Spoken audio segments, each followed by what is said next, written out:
Trib Live High School Sports Network is the official video and audio streaming partner of the WPIAL. We broadcast over 2,000 sporting events each year and cover 17 sports in over 170 schools.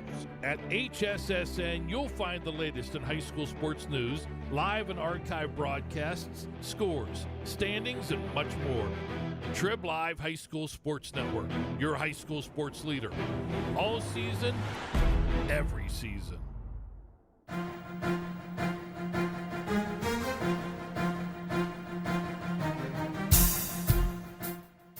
This is the Lawrence County SportsNet, powered by LCAT. Gold heading back to Lawrence County. Your home for the County of Champions. Swing and a miss! A no-hitter in the WPIAL championship game! The Mohawk Warriors have knocked off the four-time defending champion and are champions again.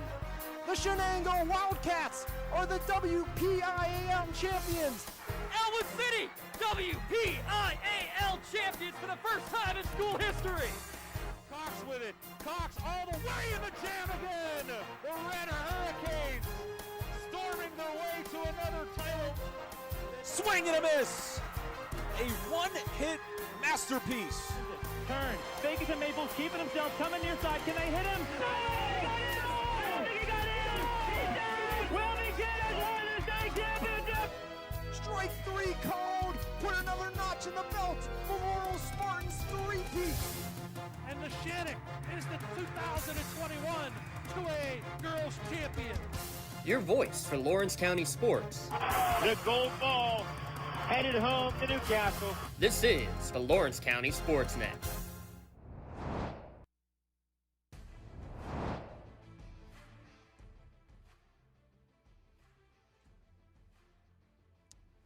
Coming to you live from Bob Ledgy Stadium, it's high school football on the Lawrence County SportsNet, powered by LCAP. Tonight, it's a week 2 non-conference battle between undefeated Neshannock Lancers hosting the Union Scotties. Tonight's broadcast on the Lawrence County SportsNet and on the Trib Live High School Sports Network is brought to you by Maley Chiropractic. You deserve to feel good. By Luxembourg, Garbutt, Kelly, and George. LGKG keeping promises for over 80 years. By the Red Zone. Score big at the Red Zone. By Joseph's Marketplace. Family owned and operated since 1915. By Pontius Insurance. Love the life you live, worry free. By Michael Kirkwood Jr. of Castle Realty. People you know and people you trust. By the Crane Room Grill, family-owned restaurant, brewery, and banquet center. By the Union Area Education Association. And by Lawrence County Community Action Partnership. Well, good evening, ladies and gentlemen. A pair of 2-0 teams in the county getting together for Friday night at Bob Ledgy Stadium, Neshannock, hosting Union. I'm James Dotson, alongside the coach himself, John Quilero, Coach Q, in as our color commentator tonight. Coach, thanks for joining us. This is absolutely awesome to have you on the air here tonight on the Lawrence County SportsNet. Thank you so much for having me. Just enjoying the pregame. I think it's the first football pregame that I've ever really watched. Get a chance Pretty interesting. Get a chance to be up here early on a perfect night here, Coach. It's not 85 and sunny the way you'd like it, but low 70s here at kickoff. It'll cool down nicely throughout the evening. You couldn't ask for a better atmosphere, and 2-0 teams in the county. It's going to be a jam-packed house here at Bob Ledgy Stadium tonight. Yeah, the atmosphere, speaking of looking around and people filtering in already, we have the tents up. It's like a Saturday here at a college venue. Beautiful venue, beautiful weather, and hopefully the game doesn't disappoint, and I don't think it will. Luxembourg, Garbutt, Kelly, and George pregame show. Your insurance company is not always on your side, but the law offices of LGKG are. Visit them online. Luxembourg, Garbutt, Kelly, and George. Visit them online at lgkg.com for a free consultation. Luxembourg, Garbutt, Kelly, and George keeping promises for over 80 years. 2 of the undefeated teams in the county. Wilmington also undefeated. They will do battle tomorrow out in Ohio. Laurel at 2-0, also playing tonight. You can watch them also at lcsportsnet.com. So 4 of the 8 teams in the county, Coach Q, they're undefeated. Half of the schools throughout the first 2 weeks. One of them, though, after tonight at least, has to go home with the L. I guess it's a carryover from the spring, right? What a year so far for Lawrence County sports. And I think it's going to continue for several years down the road in all the sports. Oh, The athletes that are coming through, the pedigree, if you look at the names and, you see their parents on both ends, male and female, have contributed to Lawrence County's success. it's fun to see those names repeat all the way coming through. I mean, you see it mostly with, siblings, 3 or 4 years later, you Correct. see a familiar name. I'm going to play the age card here. You're starting to see it, though, with the father and son, Absolutely. father-daughter, mother-daughter coming through. No, absolutely. Here in this 2-0 battle, Neshannock hosting Union. Let's take a look a little bit at the teams tonight, and just talk about two incredible coaches here. You got Coach Robinson of Union in his 25th season coaching at his alma mater. Just incredible to have that sort of longevity as a head coach anywhere, but especially around here where it does feel like coaches sometimes rotate in and out pretty frequently. But 25 years for Coach Rob, and then on the other side, Coach Mo, his 10th season now. It feels like just yesterday he was in his first year taking the Lancers to a semifinal. You can't ask for much higher quality than this here tonight. Stacy, tremendous coach. Again, 25 years, I don't think that's going to happen. Moving forward, unfortunately, you're seeing what's happened in other school districts, and it almost seems like the lifespan of a coach is 7 to 10 years. But as far as Freddie Mo, you hear the excitement in my voice talking about a personal friend of mine that I actually competed with. We played local softball together, but kind of a big brother model, role model growing up, him being best friends with my cousin Pat, the real Coach Q. The real Coach Q. But take a look at what he's done. Neshannock didn't win a playoff game until Freddie Mazzocco became a coach. I think that was 2012, and then they go, 10-1 and take it down to the wire with Clareton. Right. Probably one of the best high school football teams in the history of the Whitfield. And 7 out of 9 years and, making the playoffs, and I see it hopefully being 8 years this year. There's no secret to their success. They win these games because of the discipline and commitment in the blast furnace in the winter. I see those kids coming to me as we share the athletes. They come back bigger, stronger, faster, and they're more disciplined. And I think that's where, if you watch some of the games so far, the first 2 games I watched this year, the third quarter is when the other team started, losing gas, and they're going full throttle. Oh, we'll be talking a lot about the shared athletes over the course of the evening. Yes. I know that, but Yes. let's dissect a little bit into this Neshannock football team. You alluded to it perfectly. The second half team, only 3 touchdowns scored in the first quarter, or in the first half, 7 scored in the second half, and really wearing down Shenango and Southside in those first 2 games. I think they've outscored their opponents 69-8 right now, but the first half, So I know Coach Mo's making some adjustments at halftime, and I'm sure that they're not pleasant half times the first 2. But, again, going back to Freddie, as I see him walking up there throughout the course of the late spring, even in the summer, these kids are here and they're here in numbers. And that's something he developed a culture there wasn't a culture here for football. There just wasn't. Right. Okay, he developed it, and he completely built it from ground zero up. Moving forward. So tonight, I have a feeling they're going to come out early and be explosive. That's just my opinion. I really think so. They had a great week of practice, and they're ready to go. And I think they do need to come out explosive because this Union team has some explosive guys on their team. A couple of young guns that we know you're pretty excited about. I nicknamed my man Mikey Young Gun. Listen, fabulous young prospect in baseball. But I watched that punt return that you guys filmed. That was special. Our play of the week. Yeah, that was special. Week 0. Yeah, he goes for 91 yards on the punt return. You also got Braylon Thomas, who had a 75-yard kick return in that game. Jackson Clark, another talented player, had a pick 6 in that game. Those big plays that can come at any time is what makes Union such a threat on every single play, no matter offense or defense. Right, and Staub, one of the best athletes in the county, is the catalyst. They're very explosive. I've watched a couple highlights, so I don't really know much about.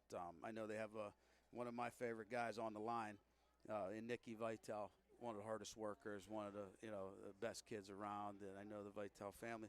So other than that, what's their line look like? That's always the question, isn't it? Now they lost big Aaron Gunn, who's at Louisville right now competing.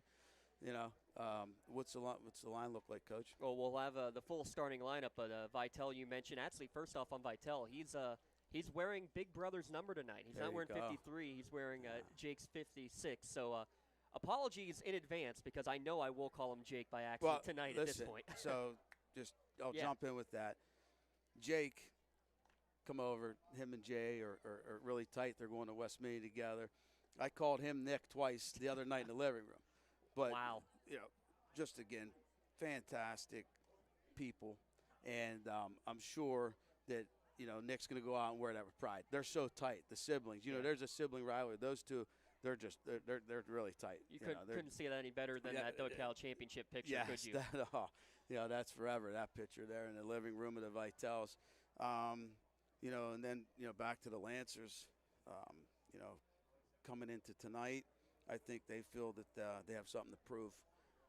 In the county, it's always they haven't played in 5 years. Right. Okay, and there's a lot of hype about this undefeated thing. They're at home, and I wish I could be in there to hear Coach Moses pregame. 5 years, you're right. It's been since these two teams have played, a 5-year hiatus. Before that, it was 68 consecutive years. Wow. And that goes all the way back to the first year Neshannock even had a football program. So from 1958 to 2016, Neshannock's first 68 years of existence, they played Union every single year. This 5-year hiatus, this is the perfect rivalry to be able to get back going again. It is, and I think it's great for the community. They'll be packed. There'll be people standing around the tracks, the entire stands filled. So 69th meeting. Correct. And I believe Neshannock leads the series 31-25, and then there's two ties. Two ties back in the 60s and 70s, I believe those were back in the day. So Neshannock has the edge, and actually when Coach Mo was hired 10 years ago, it was dead even at 25 wins apiece, and six consecutive wins against Union in that time. And that's been the mantra for the Lancers more than anything else: dominate the county. And in these 10th season, a record of 23-2 against Lawrence County foes. No surprise. And again, tonight we'll see what happens. I'm not sure if Union comes out and they get up, a couple touchdowns or so. I still think at the end of the day, the physicality of Neshannock and the conditioning of them at the end might be the difference. I'm hoping for a lot of fireworks tonight, Coach. It's going to be a lot of fun. Let's take a look before we get to our first break here in the Luxembourg Garbett Kelly and George pregame show.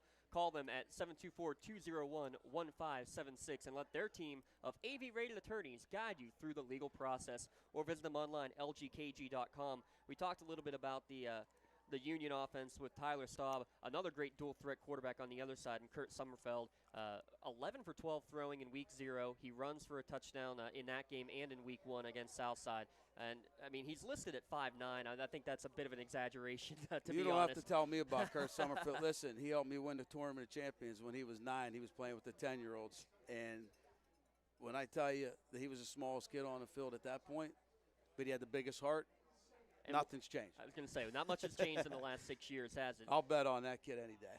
The other kid I know we want to talk about is with the big heart. Obviously, Cameron Owens, 100 yards rushing in each of the first 2 weeks, but kind of a surprise as the number 2 back in the first 2 weeks. Peyton Weaver, 3 touchdowns in the first 2 games on the ground. Talk about a guy who will do anything for you, run through a brick wall. We've both seen that firsthand. Seen it firsthand, and seen it through watching his father. It's very similar styles and run you over type styles, but they can run past you as well.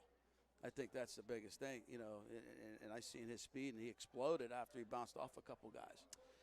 We'll have a great one here tonight. Neshannock against Union. Kickoff coming in about 15 minutes. Here's what we're going to do. We're going to take a quick break. We'll come back, send it down to the Lancer Marching Band for pregame. We'll get you starting lineups and get kickoff here from Bob Bledgy Stadium.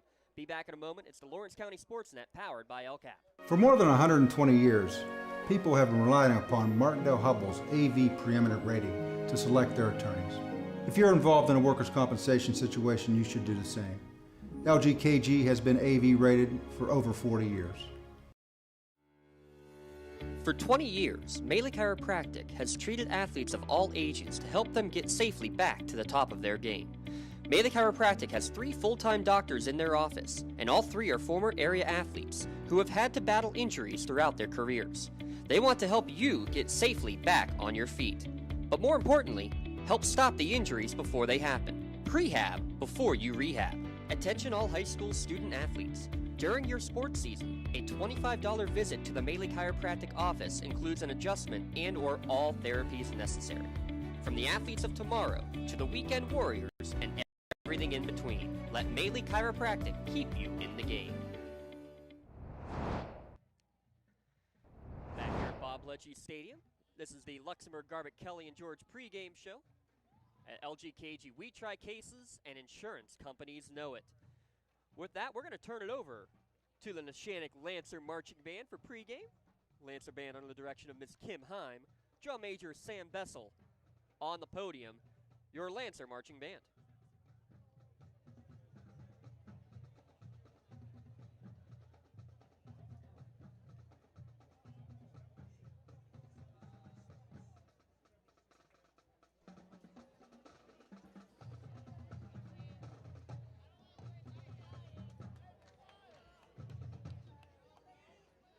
Before the band begins the pregame performance this evening, we would like to pause for a moment of silence in recognition of the 20th anniversary of September 11th, 2001.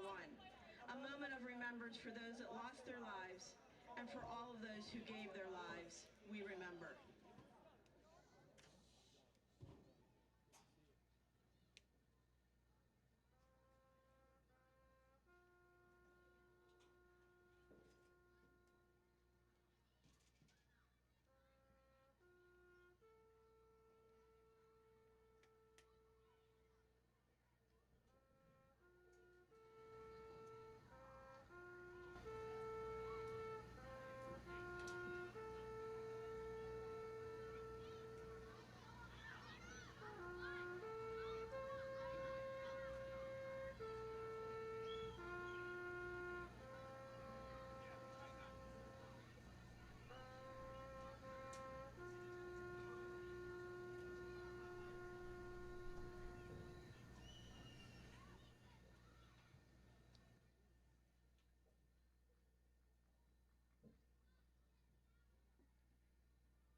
At this time, the Neshannock Band would like to honor our great country by performing God Bless America.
For the playing of our national anthem, the Star Spangled Banner, and remain standing for the playing of the Neshannock alma mater.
the Neshannock Lancer Marching Band under the direction of Miss Kim Heim. Again, Sam Bessel, the drum major, playing the rendition of Tap, so very emotional on the 20th anniversary of 9/11. Very emotional pregame show here, Coach, and we had to keep with the Mark Shaw's tradition of allowing the Lancer Band to play the Neshannock alma mater, as Shawzy would always want it. Yes, and very talented young man, and Sam Bessel.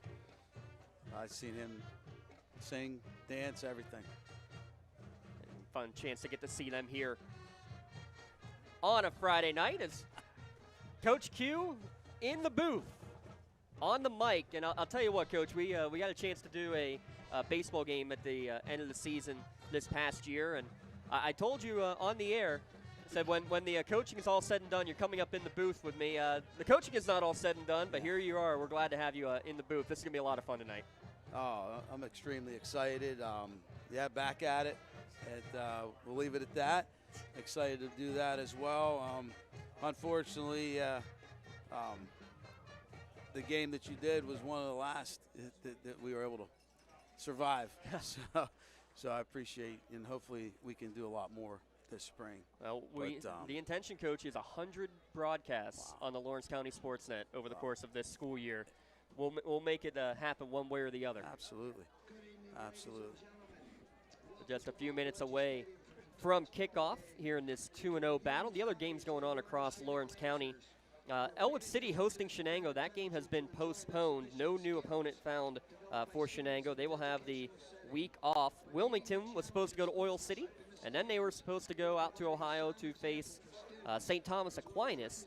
Neither of those two games happening. They are still going out to Ohio now tomorrow night to face Benton, about 3 hours away. I was going to say, yeah. So 6-hour road trip on a Saturday night. Why not? Why not? After not having a game last week, Coach Fillion and his staff very much wanting to get a game in. Can't say I blame them. The other games: Newcastle traveling to Mars to take on the Planets. 0-2 are the Fighting Planets, and 1-1 are the Canes. And the other game, Mohawk hosting Rochester. Rochester 1-0. Mohawk a big win against Cornell last week after their week 0 loss to Union. And Laurel hosting Ambridge. We have that one as well at lcsportsnet.com. Tim Continenza, Lee Moan on the call for that one. But here it's 2-0 schools, and this is the fun of it too. 5 miles apart. All these kids who grew up playing against each other, they all know each other so well, and that makes it just as much fun throughout the course of the week. You know, the smack talk, but the love along with it, and you can't ask for a better atmosphere than what you see when a Lawrence County school goes up against each other. And it's building up as you see Coach Mo leading the Lancers here to the tunnel. And what a tremendous tradition that he brought along as well. Everything that Coach Mo has done to develop the culture.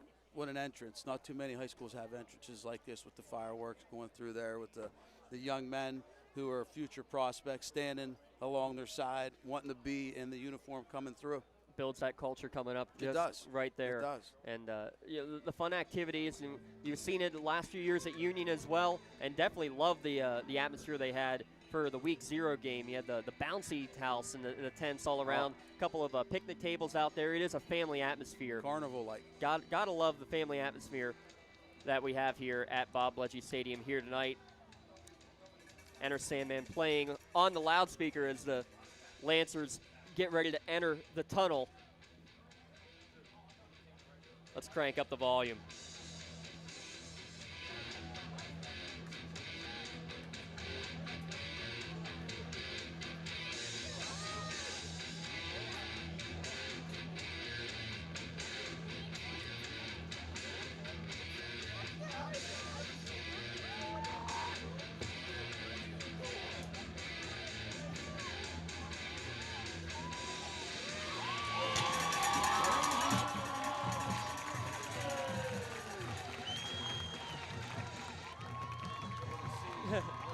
Just an awesome. What a scene, yes.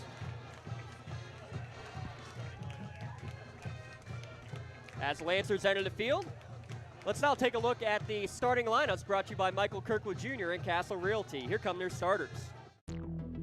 And now it's time to take a look at tonight's starting lineups, brought to you by Michael Kirkwood Jr. and Castle Realty, catering to buyers, sellers, and renters in Lawrence County and surrounding areas. Castle-realty.com.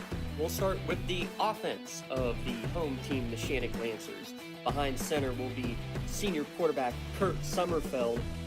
Touchdown in the air and 2 touchdowns on the ground so far this year. He'll be joined in the background by Cameron Owens, 100 yards in each of the first 2 games and 3 scores for the senior back. You'll also see Peyton Weaver in the backfield for the Lancers. Wide receivers, Luciano DeLillo, Jonathan Huff, and Anthony Bonner. The tight end, Aiden Schaefer, with a couple of catches last week. And the offensive line, Landon Schaefer, Mason Manos, Michael Altmaier, Iman Holmes, and Jackson Mazzacco.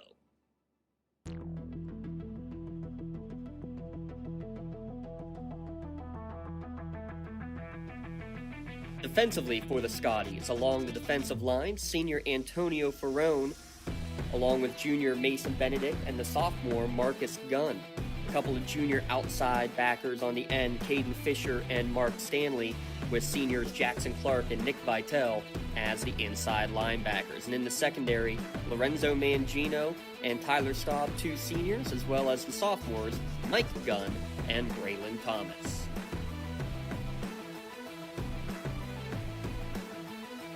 And defensively for the Lancers, along the front of the 3-4 formation, Landon Schaefer, Iman Holmes, and Mason Manis along the line. The outside backers, Matt Iannelli and Jonathan Pallarino, Peyton Weaver and Ryan Huff, the inside linebackers. And in the secondary for Neshannock, Luciano DeLillo and Johnny Huff in the corners, Cameron Owens, Anthony Bonner are the safeties. Continuing with our starting lineups this evening, brought to you by Michael Kirkwood Jr. of Castle Realty.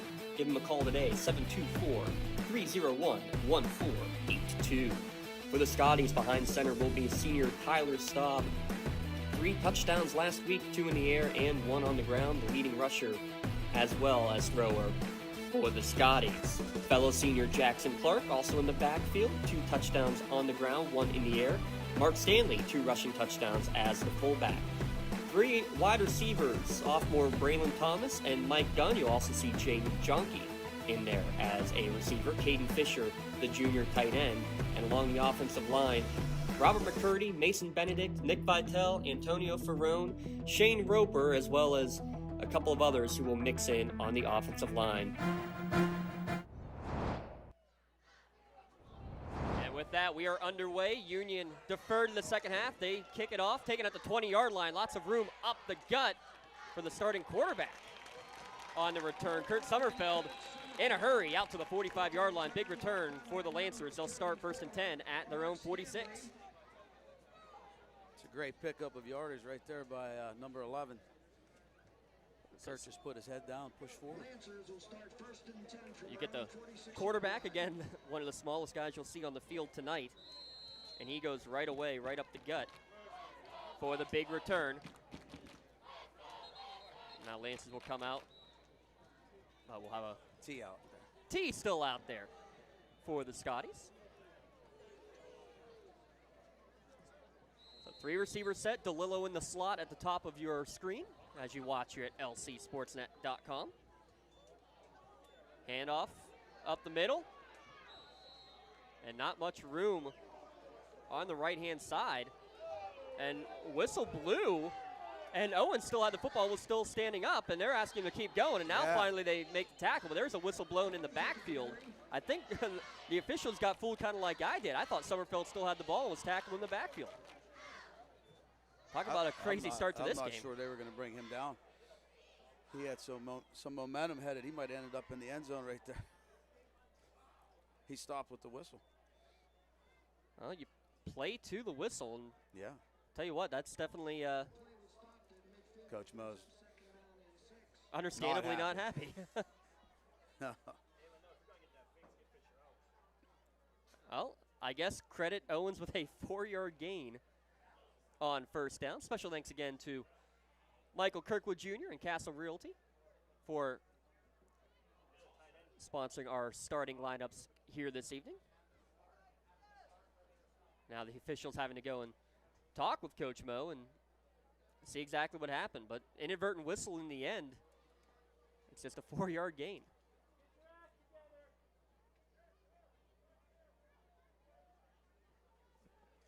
All right, well, ball right at the middle of the Neshannock end at midfield.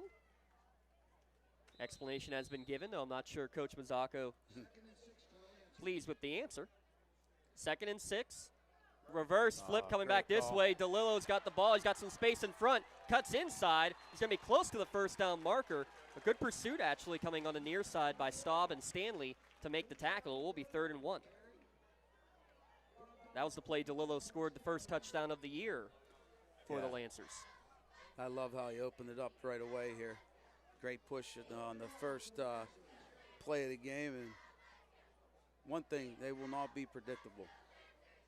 Probably won't have too many tendencies there that Union will be able to grab onto. Owens again, sidecar right. Fake to him, keeper for Summerfeld. Good read on 3rd and short. Needed 1, he got 3 in the first down. First down conversions always key, Coach. Absolutely. Moving the chains. It's a lot easier when it's 3rd and 1 or 3rd and 2 versus the 3rd and longs that Neshannock saw in their first couple of drives, both against Shenango and Southside. 1 for 1, 3 straight running plays to start the opening series between these 2-0 squads. DeLillo in motion to the far side. They're going to throw it to him in the flat. It's his second touch of the game. Cuts inside. Not much room there, but does pick up about 3 yards before he is held up and pushed back. Forward progress to about the 40-yard line. Give him a gain of 2. Nice job by Union's left side over there, recognizing the screen. Looks like DeLillo's going to get a lot of touches tonight.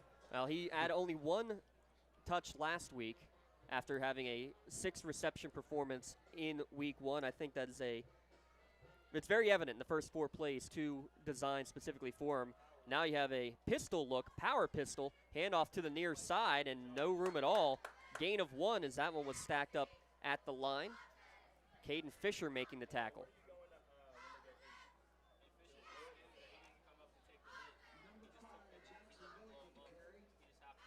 That's number 5, Jackson Billick, getting that carry. So there you go with the unpredictability. 5'9" junior. New formation. Now trips to the right. Summerfeld will roll that way on 3rd and 7. Throws on the run. Caught right at the sticks, and that should be enough for the first down. And there it is, DeLillo again. Kirk did a nice job of getting outside and but setting his feet there on the run. Great look. 2 great dual threat quarterbacks that we're going to be seeing here this evening, and it's 2 seniors as well. Summerfeld getting off to the hot start. A pair of 3rd down conversions, already the 7th play of this opening drive for the Lancers. Back to the full house pistol. This time Billick will go to more of an H-back tight end formation. Coming in the near side, the toss, and a great read and a loss of 3. Believe that was Caden Fisher again. Yeah, tremendous play of grabbing Cam in the backfield. Loss of 3. If you're getting Cameron Owens in the backfield, you're doing something right. Doesn't happen often. 2nd down and 13. So after being ahead of the sticks on the first few plays, for the first time, Neshannock behind the sticks was 2nd and 13.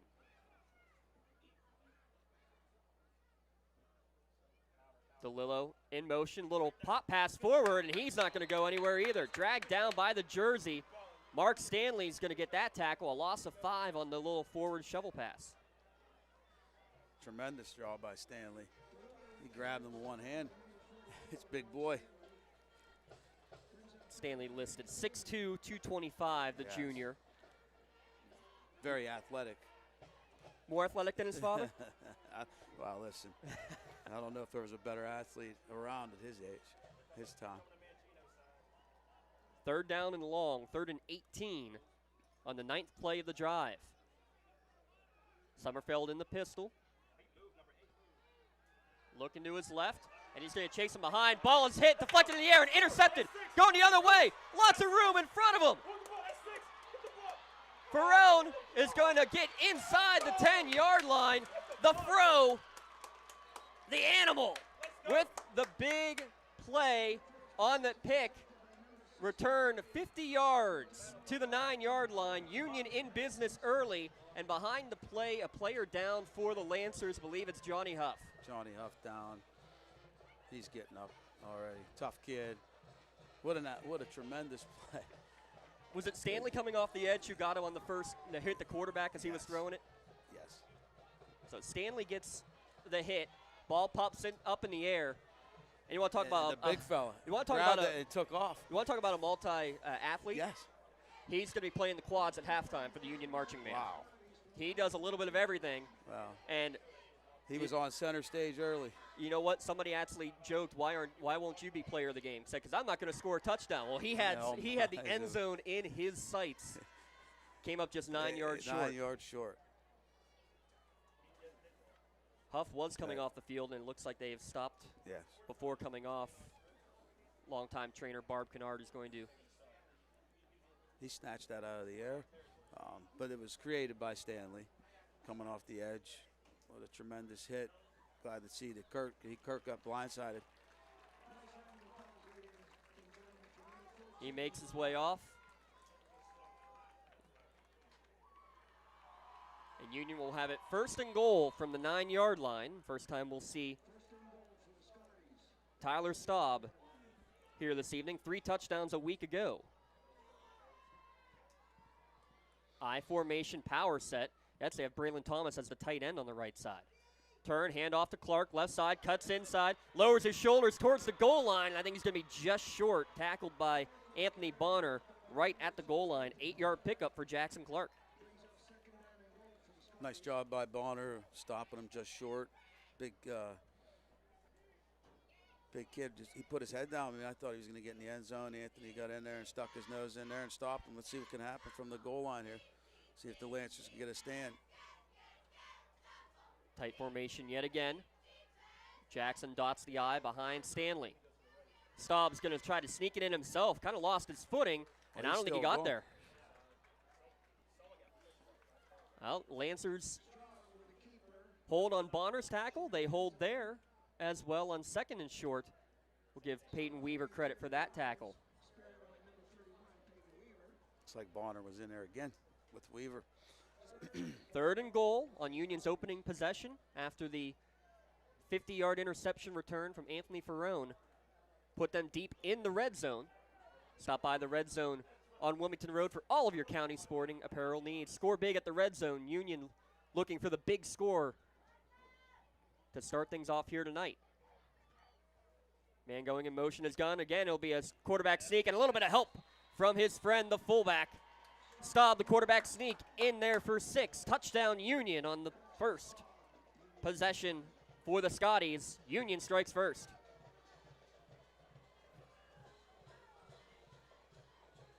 It's a 3-play, 9-yard drive, and it was stuffed up there at the beginning, Coach. But the fullback Stanley doing the old bush push. Yeah, he got found to put another big fellas. I tell you what, looking at that backfield they had in there, there's some big boys, and Stanley got a little push, threw him over to the goal line, and Neshannock off the bat down a little bit. We'll see what happens, how they respond on the next drive. Union taking advantage of the turnover. Jonke the snapper, Staub the hold. It's Braylon Thomas on for the extra point, and it's blocked. Can't return on an extra point. And there's the whistle. Extra point blocked, so the score remains 6-0 Union midway through quarter number 1. Let's take a quick break. Be back in a moment. High school football here on the Lawrence County SportsNet, powered by LCAP. When the high school season heats up, make sure you have the best gear to support your school. Head to the Red Zone on Wilmington Road in Neshannock for all your county sporting apparel needs. From sporting goods to custom apparel to embroidery and more, the Red Zone has it all. Quality gear for all 8 schools in the County of Champions. Stop by and enter the Red Zone or visit them online at theredzonesports.com. Score big at the Red Zone.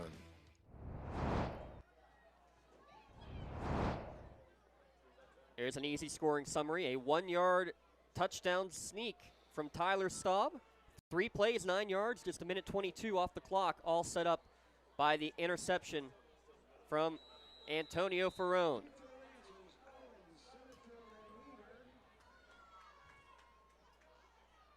Another kick taken about the 20-yard line by Sommerfeld. To the middle.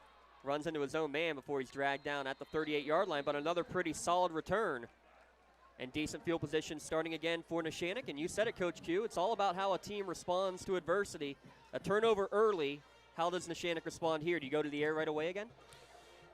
I think they stick to their game plan. It's early, and looked like, early on, the first couple carries, they were, pushing through the line. Would they have 4 or 5 yards a carry?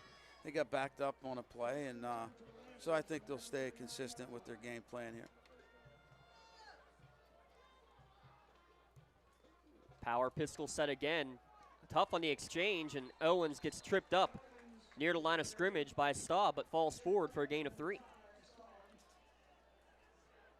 You love seeing these quarterbacks doing a little bit of everything on both sides, don't you, Coach? 2 kickoffs, Kurt returned both of them. Right? Staub's in there making plays on defense. Seems like every time Cam touches the ball, everybody's just waiting for a big play, right? He has some room this time on the outside. There it goes. And he maybe had a little bit of help with it, too. Lots of Yeah. flags coming in, as this one looks like it's going to be coming back. A couple pieces of laundry out there on the field while they sort that out. Want to remind you that coming up at the halftime break, we'll have the Trib Live High School Sports Network halftime show. Don Rebel and Chris Harlan. It's a week 2 tradition, the players to watch for the 2021 season. It's the Trib Live High School Sports Network halftime show presented by SE Tire and Export Tire. But guess what? You won't miss a thing during halftime. We'll have both the Lancer and Scotty Marching Band's full performances alongside with the HSSN halftime show. James, neither one of the teams I don't think they're in the top 5 of their classification as far as the rankings. The new rankings, the last ones I saw, neither one of them were in the top 5. Neither one is, but I guarantee whatever team wins tonight, very likely will be cracking that top listen, 5. I'm sure that Stacy and Freddie are okay with that. We don't even look at the rankings during the season. It's more of a bulletin board motivational stuff. It only matters at the end of the year. Absolutely. That foul was marked off right from the line of scrimmage, 10 yards, so 2nd and 17. Try to get it. 2 receivers Some of it each back, way. and there goes Cam. And man, Cam with a burst of speed up the middle. And he got it all back. He barely even was able to get the handoff, though. He was so quick in the hole, Coach. Yeah, and like I said a couple minutes ago, every time that he touches the ball, it's a situation where I think everyone in the stands is waiting for just to see him fly away by himself. He almost did there. Who made the tackle? There was one guy that stopped him. Yeah, it was in the secondary. I believe it was Gunn. Yeah, who made young the hit. Gunn. He would have been gone. So 1st and 10, right at midfield after that 18-yard pickup. Again, Owens up the middle, dragging tacklers. Ferrone on the stop, but not until Owens gains 8 yards. Already 5 carries for 30 on the evening for Cameron. Well, we talked about DeLillo getting touches. I have a feeling that Cam Owens' tongue's going to be hanging out at the end of this one. I'm sure he'll get as many touches as possibly can, and why not? Well, it is preseason, not preseason. It is non-conference. Don't tell these kids it's a preseason game. Non-conference. Take a look around, Coach. Right? You're not wrong. Playoff atmosphere. Just what you want to see. Pistol set. Iannelli will get his first carry. Nice move from the big man. Little stutter step. Pickup of 10 and a first down. Didn't see a whole lot of Iannelli throughout the first 2 weeks, Coach, and getting the early carry here. In fact, Iannelli in those first 2 games, just 6 carries for 11 yards. He doubles that on one play. Yeah, one of their top prospects. I remember last year, the kid finished strong as a sophomore, got a lot of action, and looks like naturally the blast furnace was very good to him as well. This time Sommerfeld keeps it, has Great DeLillo play open on the action. out, and they're into the red zone are the Lancers. Another first down, gain of 13. The Lancers have entered the red zone. Mitchell, you stopped by the red zone just a few minutes up the road on Wilmington Road in Neshannock for all your county sporting apparel needs. TheRedZoneSports.com. Score big at the red zone. First chance we get, I will tell you about how the red zone the name came about. It's not doing. I'm guaranteed it has nothing to do with football. We'll get to that. But it has everything to do with Coach Q. We can't thank the Kaisers enough for everything that they've done for us here at the network. There's great people, and they have everything in there. Do a tremendous job of pinball around. Players just they getting did tripped not up. stop at the whistle, Coach. Players getting tripped up at the end, and it was Vitale who ended up falling on top of Owens, and Owens immediately saying, nope, that wasn't intentional. We just got tripped up after the play. Tripped up after. Gain of 5, though, for Owens, and already, again, 7th play of the drive upcoming. Yeah, back to what I was saying about the red zone. You walk in there, and they have everything from every county school, ready to go. And if it's not ready to if go, it's not ready, it will be. In just a few minutes. Absolutely. 2nd and 5, ball out at the 13, 14-yard line. Play fake, keeper for Summerfeld, untouched. There he goes, 13 yards to pay dirt. We're tied at 6 with 2:27 remaining in the first quarter. Then, boy, did they respond. What a drive. That's exactly what you want to see. Statement drive there. Exactly what you want to see after giving up the turnover, throwing the interception, the quarterback calling his own number, making the right read. Sorry, Coach. And, created by number 1, right? His first several touches. High snap, and look at Summerfeld. Summerfeld's trying to take it himself, but whoa, what a hit. No. Staub makes the hit short of the goal line. He come out of nowhere. Looked like Kurt was going to walk in. Staub says no. We're still tied at 6. We got a great ball game coming here. Don't you go anywhere. What an athletic play. He was ferocious coming in there, Staub. Tremendous play, great drive.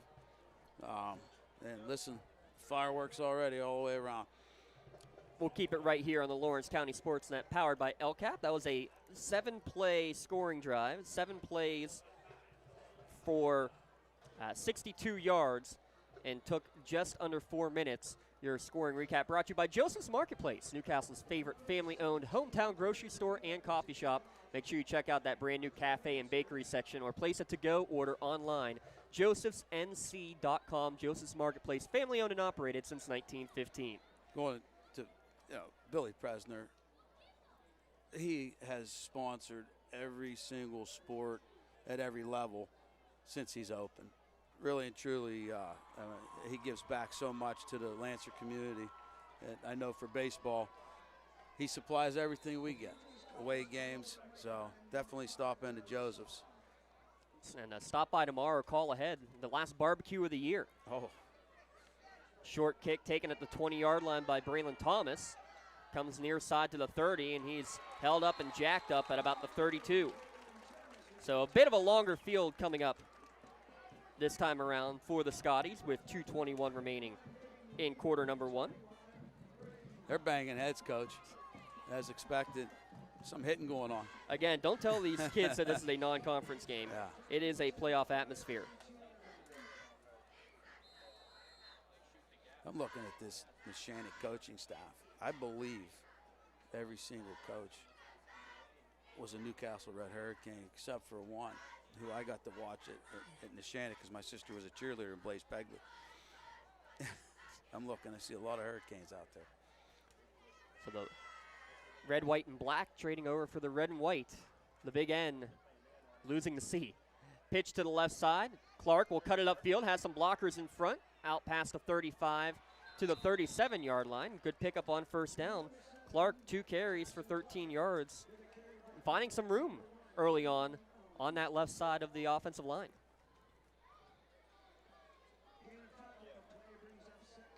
It's a big push on the left side.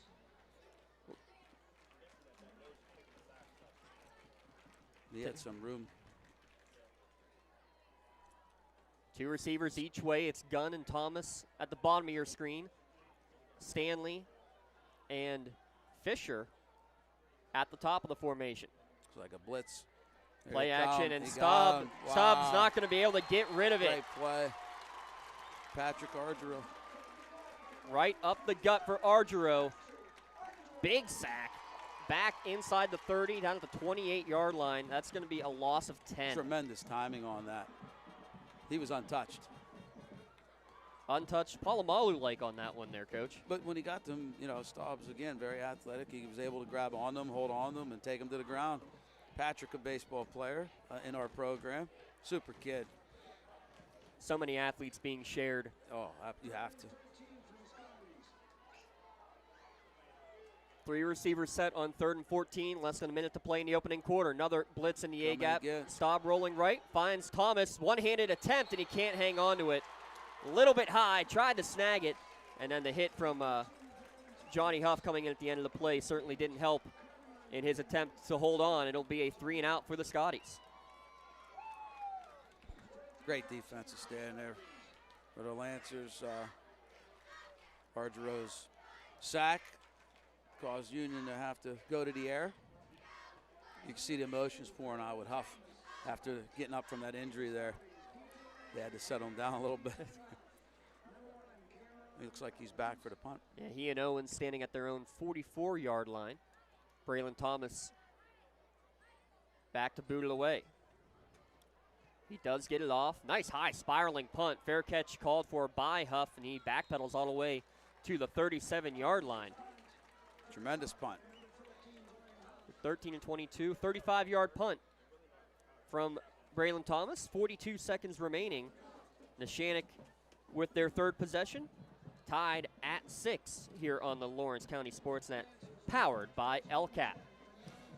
So the red zone, my first ever Little League coach, lived on the east side, Redstone, would take us all day down to Dean Park, and I'll finish after this play, and then we would end up at his house and have to get critiqued of how bad we were. Oh, that would never happen. Listen, brutally honest, to say the least. 2 receivers each way. Another reverse coming to the near side. DeLillo able to escape the first man, but help coming. Fisher was the first guy. Couldn't get the tackle, but Ron Clark able to put him down for a 1-yard loss. No surprise for the Scotties. They were all over that play, Coach. But Red used to, his son, Chuck, he was a great friend of mine. We actually roomed together at college. He would throw us in there with 12-year-olds. We were 9 and 10. And then, we'd do okay, and he would say how bad we were every night. But Redstone, we'll get how he ended up the red zone. Neshannock didn't have to run a play. They do run it. The keeper from Summerfeld, and again, a lot of room. Dragged down across midfield. Got a flag down at the 40. Right in the middle of that big gaping hole. So that's going to go down as a 4-yard carry based on where they're spotting this flag. And then a holding penalty will mark him back. Uncharacteristic as far as the discipline of the penalty so far for Neshannock here in the first quarter. Brought back a couple big plays.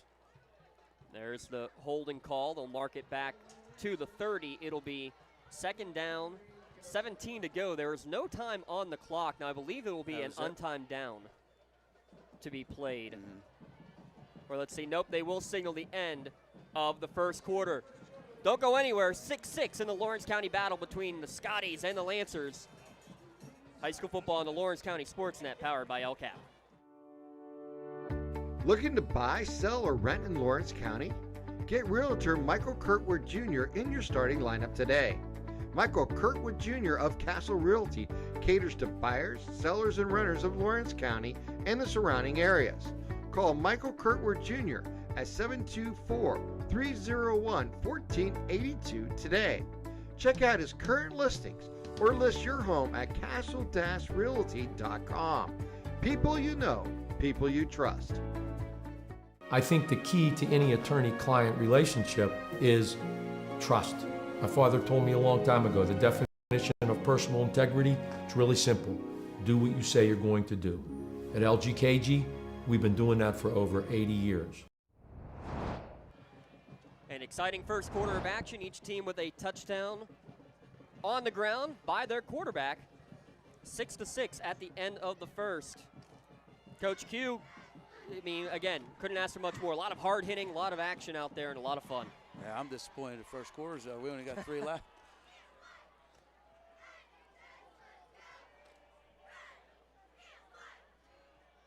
We'll see if they could pick up, some of the change here they left with this penalty. Last time Owens got it back 0-1. They're spread here.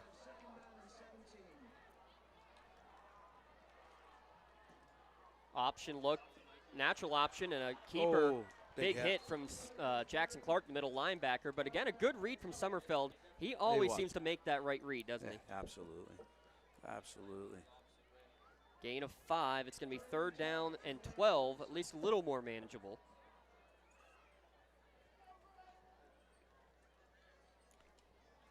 Number 1 in this play here.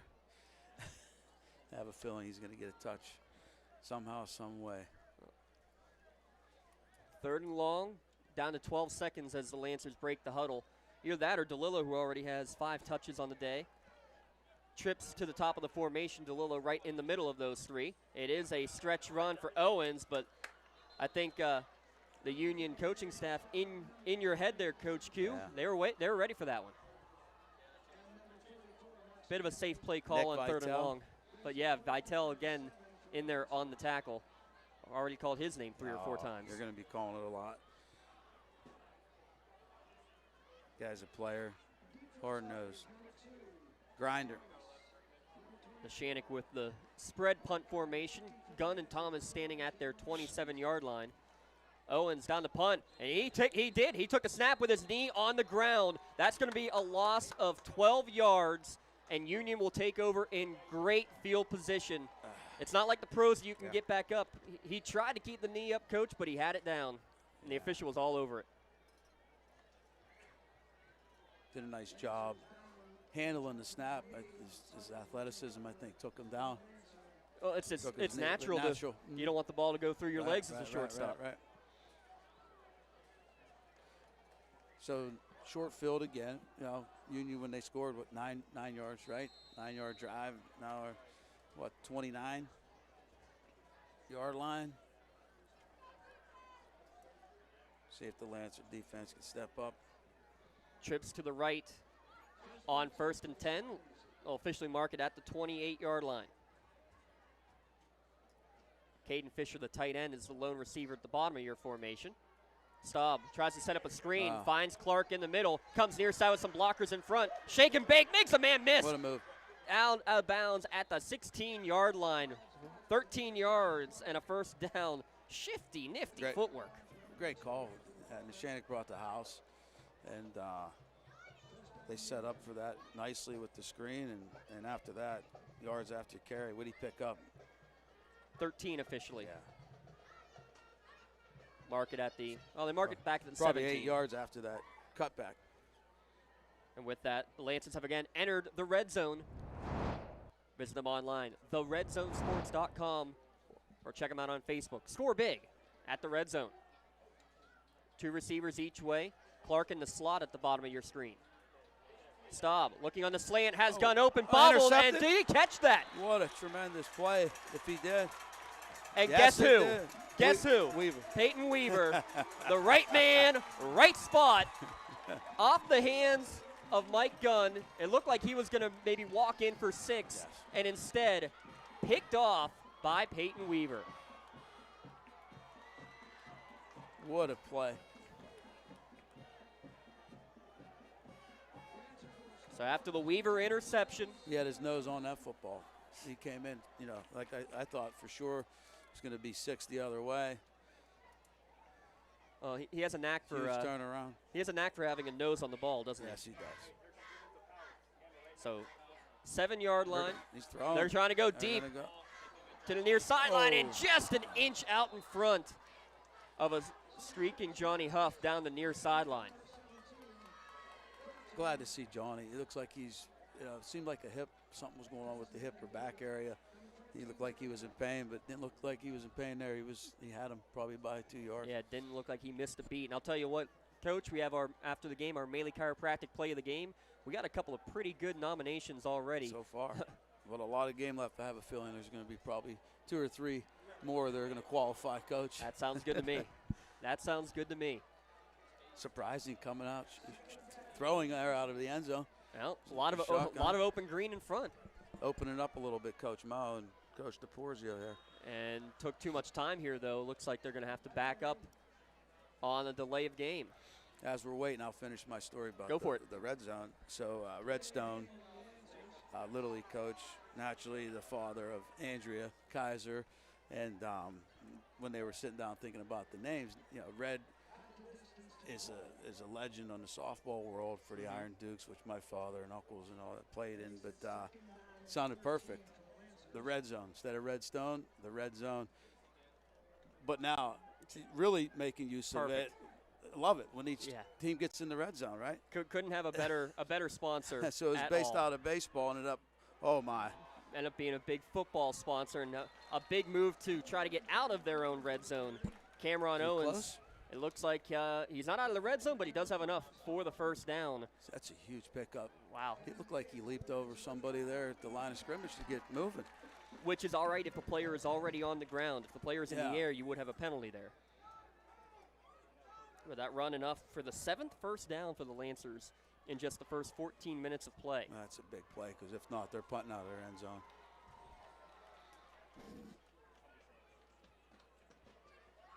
Back in the power pistol. Billick to the right. He'll be the lead blocker for Owens, who tries to cut back but runs out of real estate. Going to be hit by Stanley right at the line of scrimmage. No gain. Owens, 10 carries already here in the first half.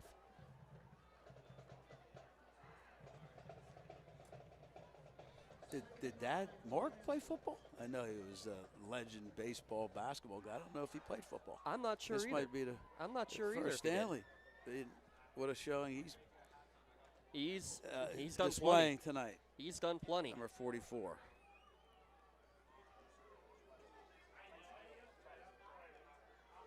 Second down, 10 to go. Man coming in motion. Fake the handoff to him, fake the handoff to Owens, keeper for Summerfeld, and he just finds the room. He just finds the open room. I'll tell you what. Gain of 14 and the first down on Summerfeld. You can see the maturity of Kurt this year, even more compared to last. You know, did a phenomenal job. But with the reads he's making and, you know, decision making in the spur of the moment, but he got stronger and faster as well.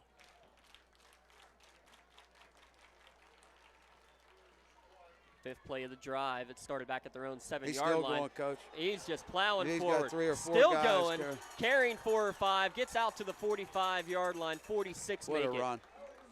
Another 14 yards. Neshannock just eating up the stats at this point.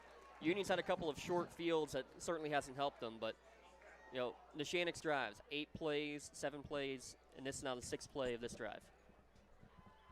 They take care of the football. Knock some clock off and try to give that defense a little bit of a rest. Already 2.5 minutes taken off the clock on this drive.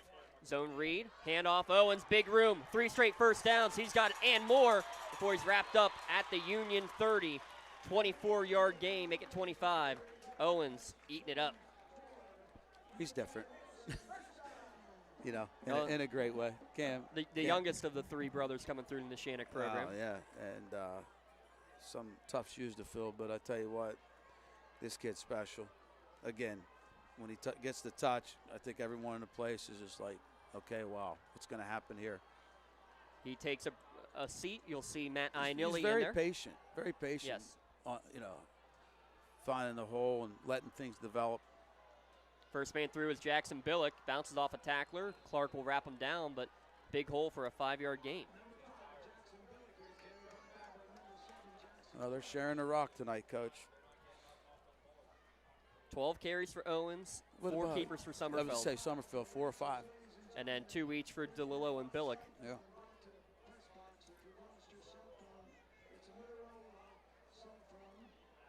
Back in the gun, 2 receivers each way. Actually, they're going to line up as a tight end.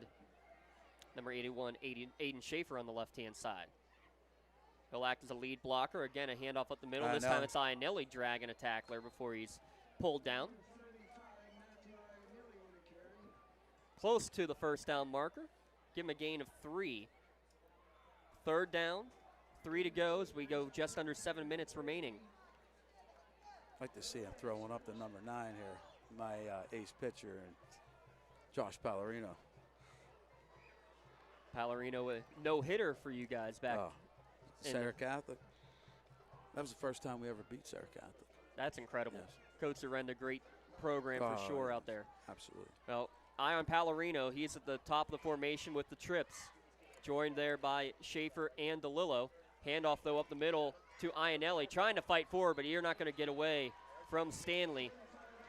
Great block, though, by Mikey Altmeyer. And a little bit biased towards my baseball guys. His first year for Alti out there, and he threw a heck of a block right there. The center snapped the ball, and tremendous block. I thought it was going to open up something, but Union did a phenomenal job of closing out on that play. Another baseball player for the Union High WPL champion Scotties, Mark Stanley, getting that tackle. Yeah, Stanley Vitel. I mean, those guys are banging in there. 10th play of the drive, 4th and 2. Sommerfeld rolling left, cut inside, and he's going to be stuffed right at the 20. Needed 2, got 1. Not sure who the first one in there was, but it was plenty of white jerseys, and somebody made a huge hit right at the line. Tremendous job. It's a big stop for Union. There was a gang of them. 10-play drive that took about 4.5 minutes off the clock. But no points on the drive. And the second time the Lancers have turned it over on downs. Scotties will start deep in their own territory. At their own 20. We talked about it earlier. It's a little bit slow in the first half. Still the third game here in a row for Neshannock, but I'm expecting things to change. Option look, pitch out to Jackson Clark, trying to get to the corner, but he's going to be dragged down on the outside. Braden Huff.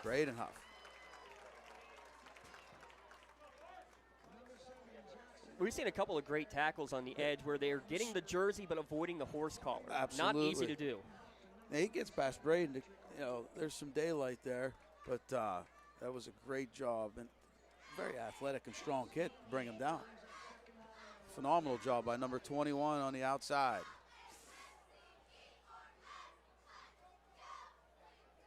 Neshannock has run 30 plays on offense, Coach. This is Union's 10th offensive snap. Yeah, right.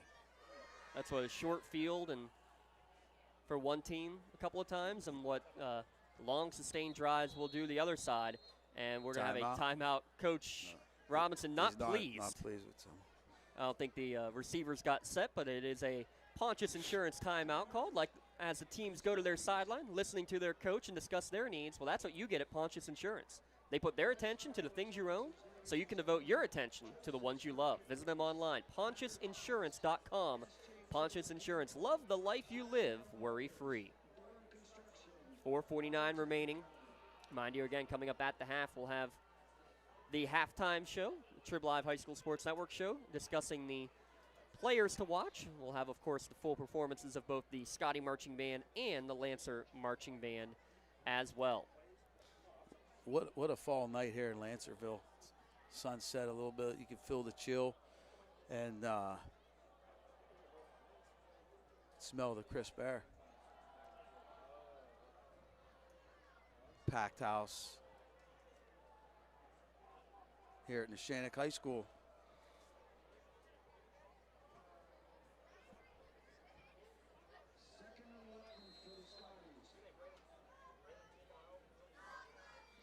Two receivers to the left out of the timeout. They'll now shift over to the right. You might be looking for number 24, the young gun here. Try to make a play. Instead, it's a pitch to Clark. He's going to throw.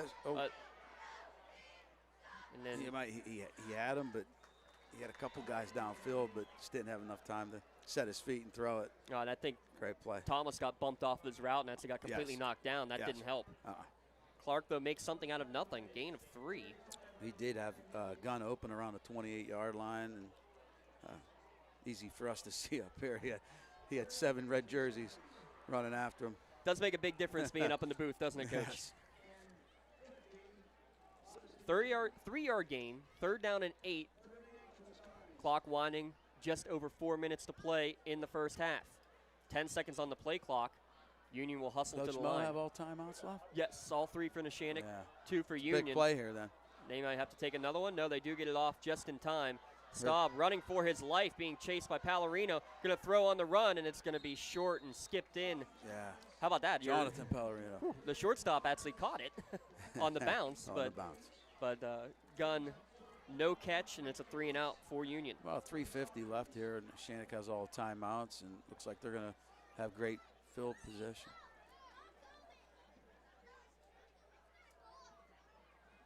Getting an update from a fellow Lancer. Stowe Rocks now up 14-0 in their game against McGuffey. That's a big one in non-conference action. A 98-yard touchdown run for Stowe Rocks. Did you see the score they put up against Jeanette the other day? Yeah.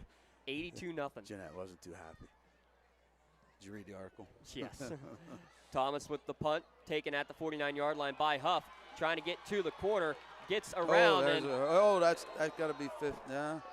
I think he threw him into Coach Flora. If Joey Flora isn't there, he might fall down. That could be 15. And the reason why it's not a penalty in the end is so that he didn't get thrown down to the ground. No. He had a brick wall and Big Joe Flora over there. Even at his age, he's not going anywhere. No. That's a big return, though, for Johnny again, Huff. field position in the favorite at 3:37 with 3 timeouts. See if they can get some momentum here. First time the Lancers have started in plus territory, and much better than the last drive where they started at their own 7. Pistol formation. Owens directly behind Sommerfeld. Sommerfeld looking to pass, has a man open down the seam, and it's Huff, and he's catches it, bounces off of Staub, and is able to hold on down to the 12-yard line. Gain of 30, and Staub slow to get up. He laid the hit, but he ended up getting the worst of it. Wow. What a phenomenal play by 14, knowing you're going to get hit, then getting hit, holding on to it, and then going another 5-6 yards. You can see the fire coming from that young man. Something happened on that play where he got hurt that kind of took him to another gear. He's loving every minute of it now What after that 30-yard gain. We didn't talk about the pass on the money. Sommerfeld making that pass. He now is going to fake the pitch outside. The old Ernie Burks play, but not much room as Clark reads it for a gain of just 3. You read my mind.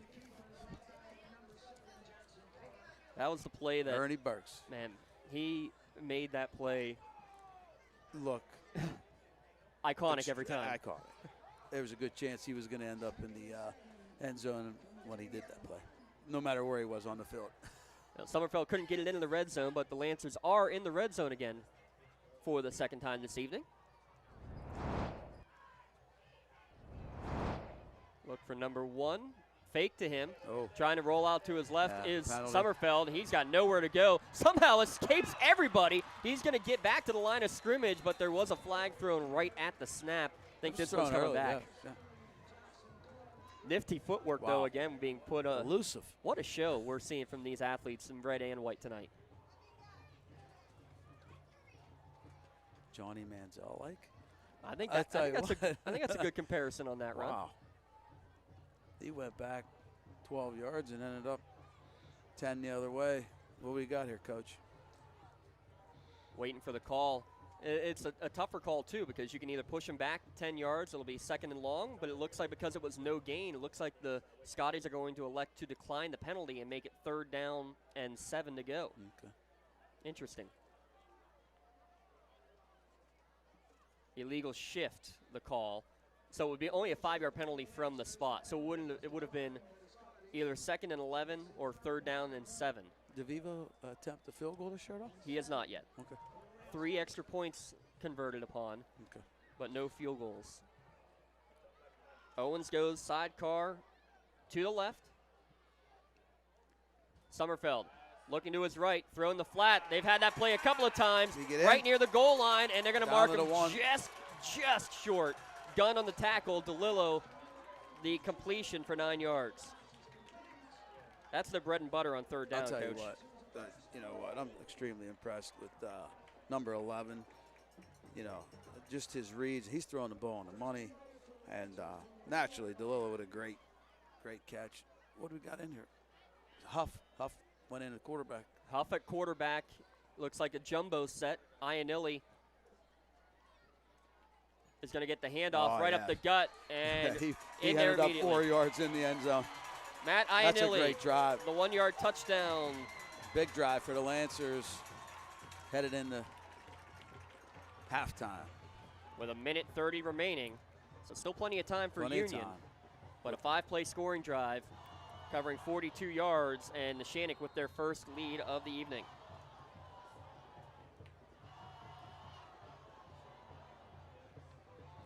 I thought Neshannock did a super job of lining up quickly with the jumbo, and then quick snap and bit of a different pushing look. it in. Right. Lancers look like they will go for 2. And now, great timeout. Yeah, timeout called as Neshannock not quite ready for that play. Their first timeout. Again, this Pontius Insurance timeout. Just like the teams go to the sideline, they'll listen to their coach, discuss what they need to do on this 2-point conversion. Well, that's what you get at Pontius Insurance as well.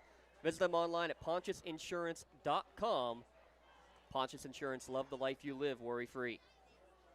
Going back to that touchdown, again, scripted. You could tell that, how they practice that. It just happened. There wasn't any confusion at all. Everyone was on the same page.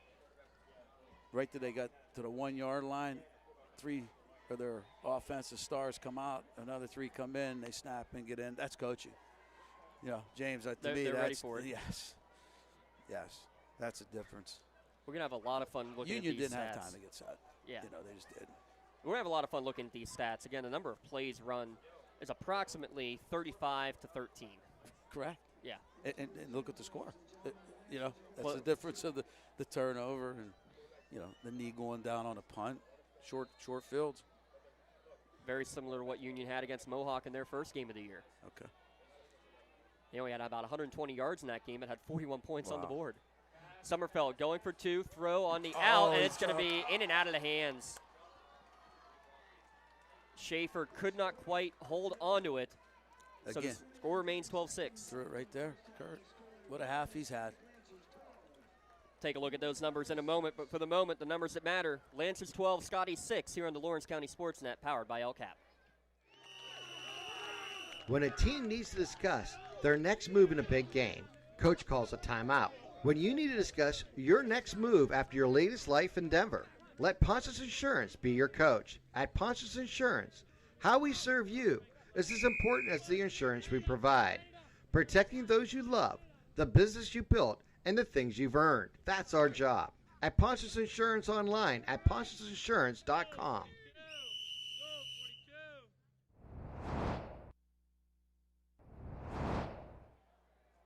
Your Joseph's Marketplace scoring recap.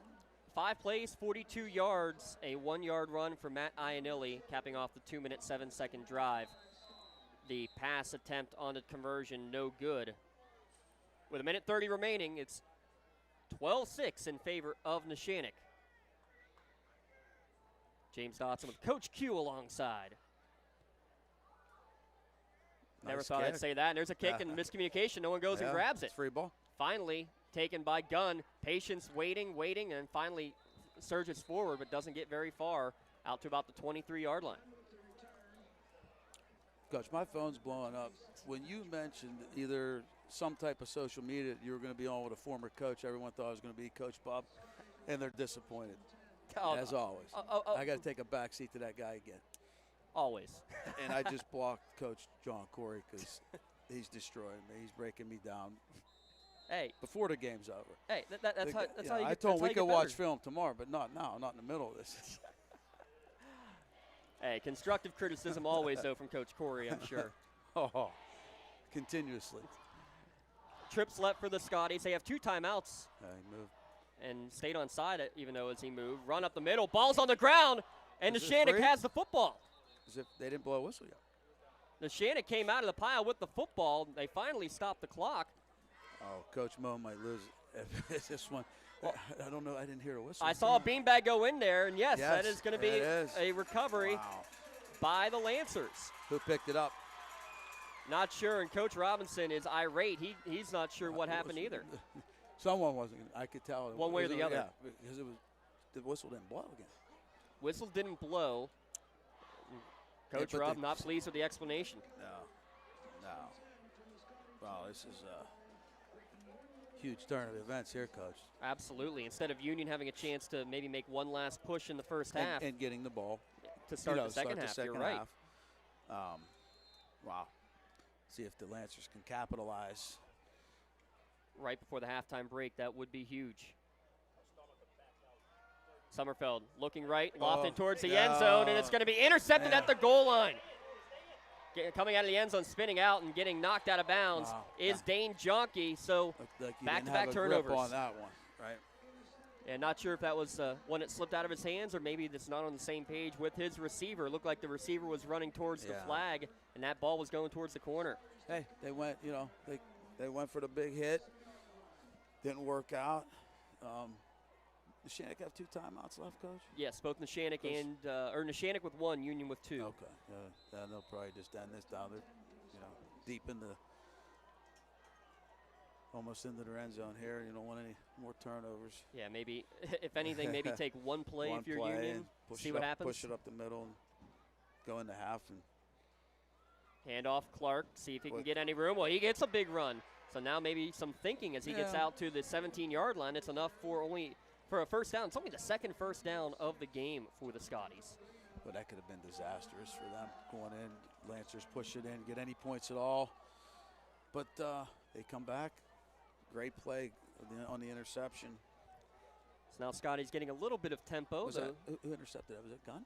No, it was 21, Dane Jonke. One of the nice 3 sophomores. Yeah. Pump fake, Staub. He's going to throw off his back foot to the far sideline. Caught by Thomas. He'll step out of bounds right at the yard to gain. And it looks like they're going to mark him a yard short. There was that athleticism we were talking about. Threw it off his back foot, 30 yards on the money. Second down and 1. Clock does stop as he goes out of bounds with 40 seconds remaining. Here's the learning on the go, Coach. Football, we never say how many tenths of a second. That was a Shazi rule. Okay. Jonke goes across the formation from right to left. Nights like this, you think of Shazi. He would have had fun with this. Throw down the seam and no one there, and it's going to be picked off by Braden Huff at midfield. Yes. He's got a convoy in front of him. He got some room. To the 30, to the 25, and they're dragged down at the 20, but the Lancers with another late turnover. 27 seconds remaining, and they're in the red zone. Yeah, Coach, I'm not sure I agree with. I'm not a football guy, but, I thought they would just run it out, take a 6-point deficit into the locker room. And lucky for the Lancers, they didn't. Here we go. We'll see if they can get some points on the board. Carter DeViva might have an opportunity to attempt his first field goal here tonight. And there are 2 timeouts officially. 2 timeouts remaining for each team. Apologize, hit the wrong spot on the scoreboard. Does that pigskin carry like a baseball does with the cool air? A little bit more. Handoff, Owens up the gut, bouncing off tacklers down to the 16, and Summerfeld immediately signaling for a timeout. So the teams will go to the sideline with another Pontius Insurance timeout. 23 seconds remaining. And yeah, points on the board again before halftime would be huge for Neshannock. Likewise the other way though, Coach, if Union's able to get another stop with their backs against the wall, that's huge momentum going into the locker room for the team in white and blue. It is. It is. Confidence builder.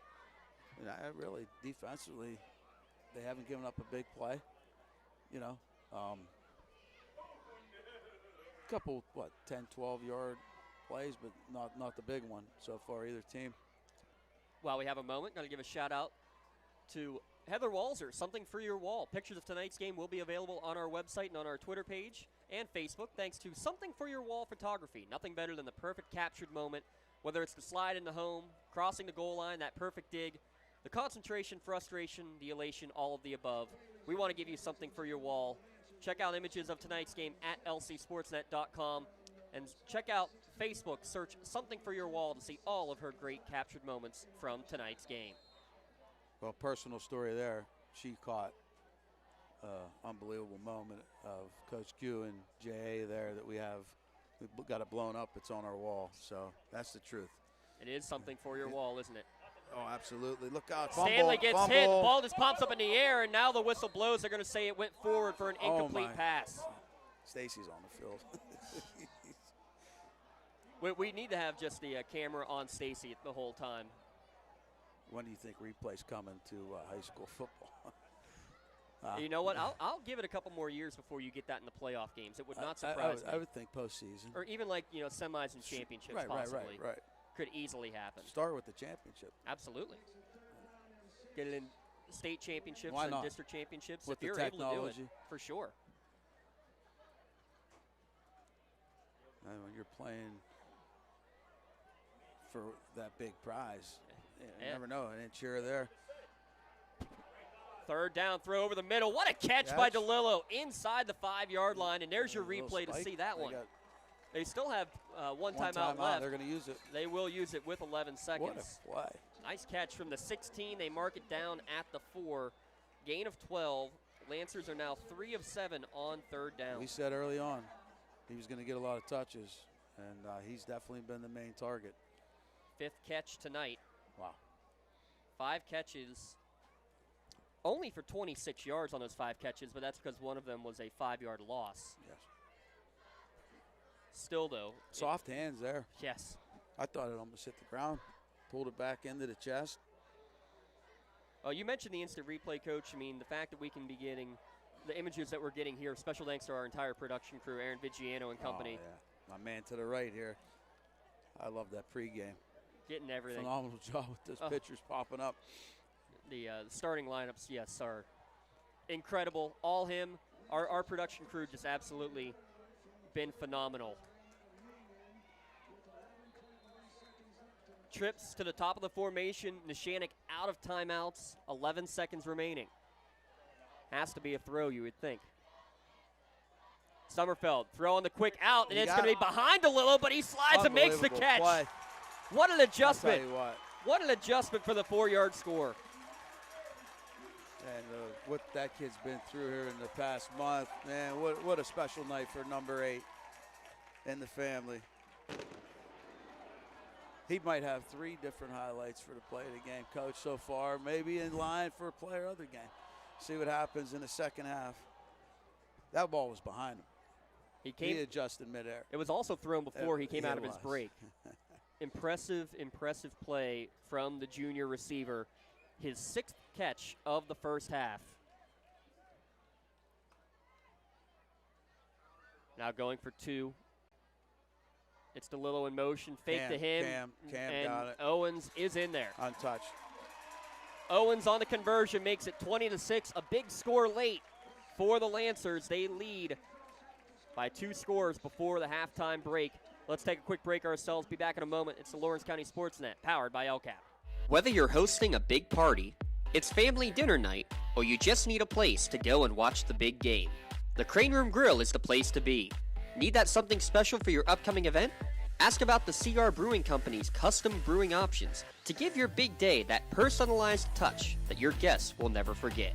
Visit craneroom.com to see their full menu, or call in your takeout order now at 724-656-1553. The Crane Room Grill and CR Brewing Company, a winning combination. In workers' compensation, my clients are oftentimes not receiving their wage loss. They're not receiving their medical expenses. LGKG, they come to us so that we can put them in a position to pay their bills. If we're keeping our promises, our clients are getting the justice they deserve. 2-minute drill successful. 5 plays, 20 yards, a little over a minute off the clock. Conversion good after DeLillo's touchdown catch. Squib there. Taken by an up man at the 41-yard line and taking a quick knee. If Union wants to, they can try to get a couple yards, maybe take a Hail Mary, or they might do what maybe they should have done before and take the knee.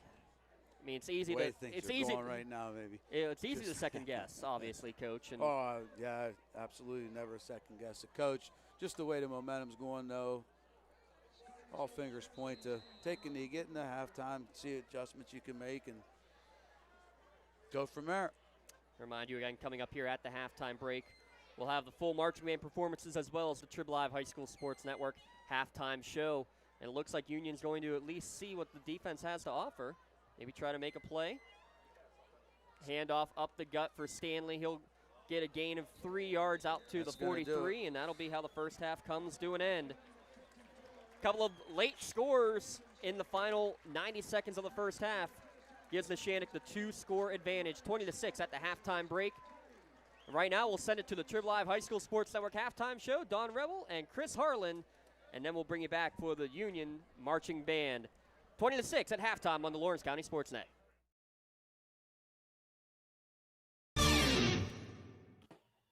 Now it's time for the halftime show on the Trib Live High School Sports Network, and it is, once again, sponsored by our friends at SE Tire and Export Tire. They work hard to earn your business. They have your size tire in stock, and they can install it today. All the best brands at the best tire prices. Export Tire, Old William Penn Highway in Export. SE Tire, Route 51 in Bell Vernon. Shop for their tires online. Check out their Google reviews. Welcome in. I'm Don Rebel. Chris Harlan is with me, and we are here to talk about the players to watch around the WPIL. We did teams last week, so now let's focus in on some of the top players. We'll go class by class. We're already, for some teams, 2 weeks into this, so it makes it a little easier. But, Chris, what you got? We'll start in Class A. Yeah, I'd like to look at some guys who are kind of off to good starts. I mean, everyone has had at least one game yet. Some teams have played two. And play Leechburg's Braden Lovelace, running back. He was all-conference last year, second after 2 weeks in rushing in the WPL this year. Also has 7 WPL touchdowns. Best in the WPL with 7 touchdowns already this year. So he's a guy, Leechburg hasn't been in the playoffs in a few years. Running back that, with that kind of performance, if he can keep that up, Leechburg might be looking at a playoff spot maybe this year. Another running back, Landon Stevenson from Mapletown, almost 300 yards in 2 weeks. Both, big-time rushers in single A this year, looking to get their teams into the playoffs. And by a few years, you mean 34 as far as Leechburg is concerned.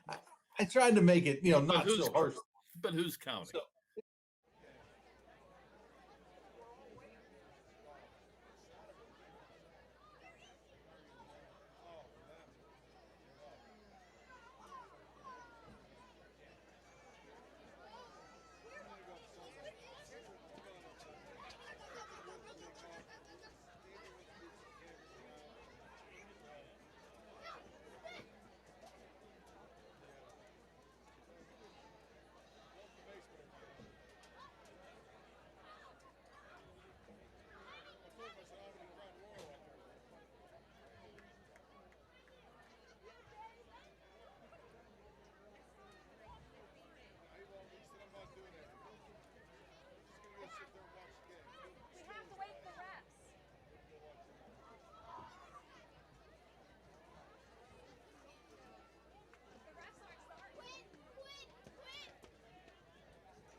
together on an Air Force base in Pittsburgh, the group grew into popularity across the country.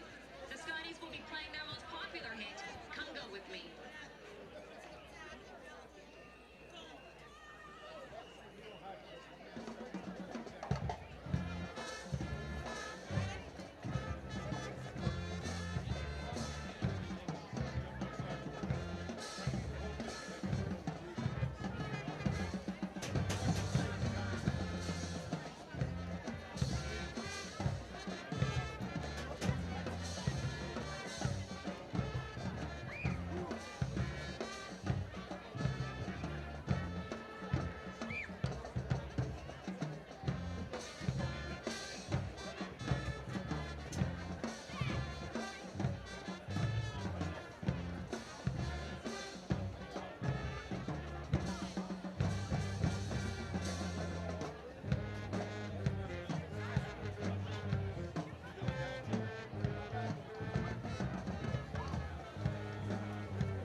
Featuring a band dance with moves straight out of 1959. Please enjoy our last piece, Let's Twist Again.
All right, let's climb the ladder. Let's go into the class with the most teams.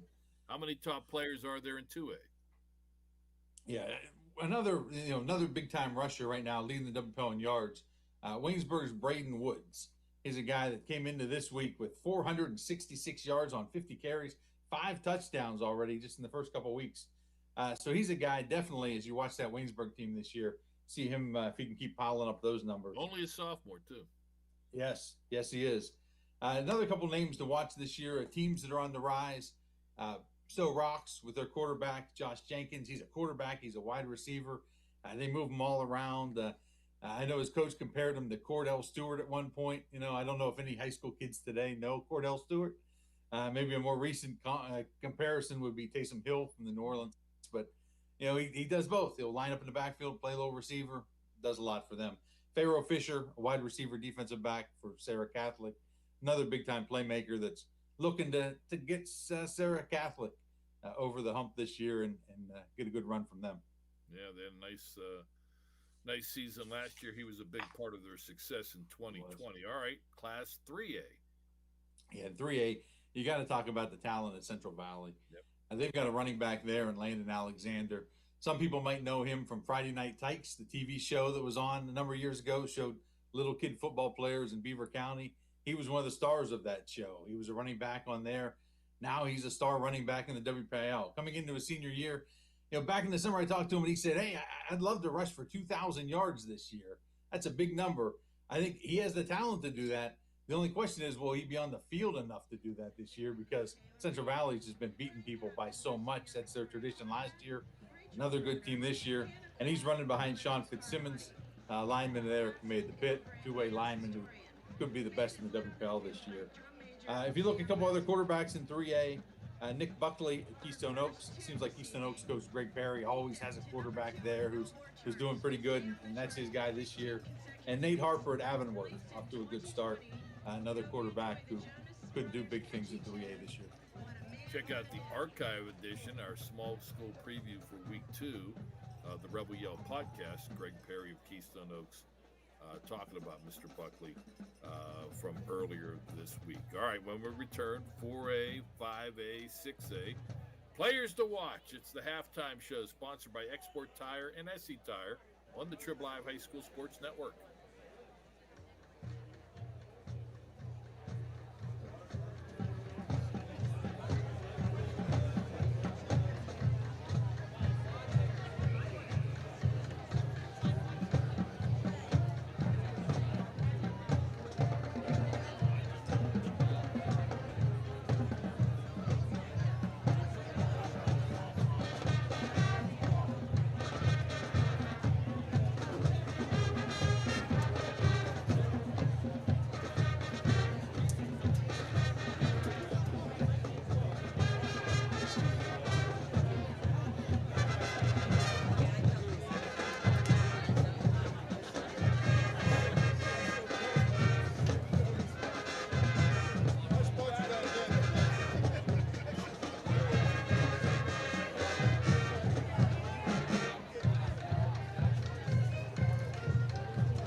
Kelsey Avu, McKenna Hale, Haley Harkart, and Marissa Sad.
conducted by senior Sam Bessel. Please enjoy Georgia on My Mind.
Need new tires in a hurry? SE Tire has your size tire in stock. Install today. Before you hit the open road, see the tire experts at SE Tire. We do tires and we do them right. Before you hit the open road, see the tire experts at Export Tire. We do tires and we do them right. If it has wheels, we have the tires. Export Tire, your commercial tire headquarters.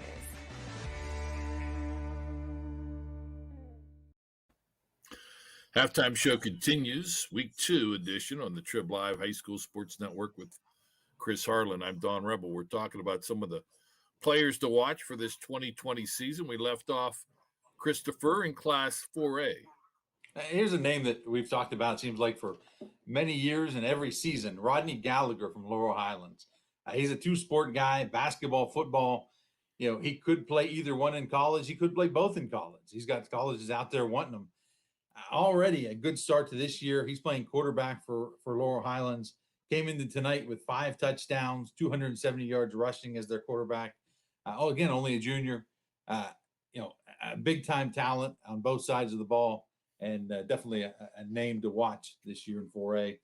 Another one to watch, maybe a more traditional quarterback, in Caden Olson at Armstrong. And he's really, all he does is throw touchdowns. He came into this week already with 8 this season.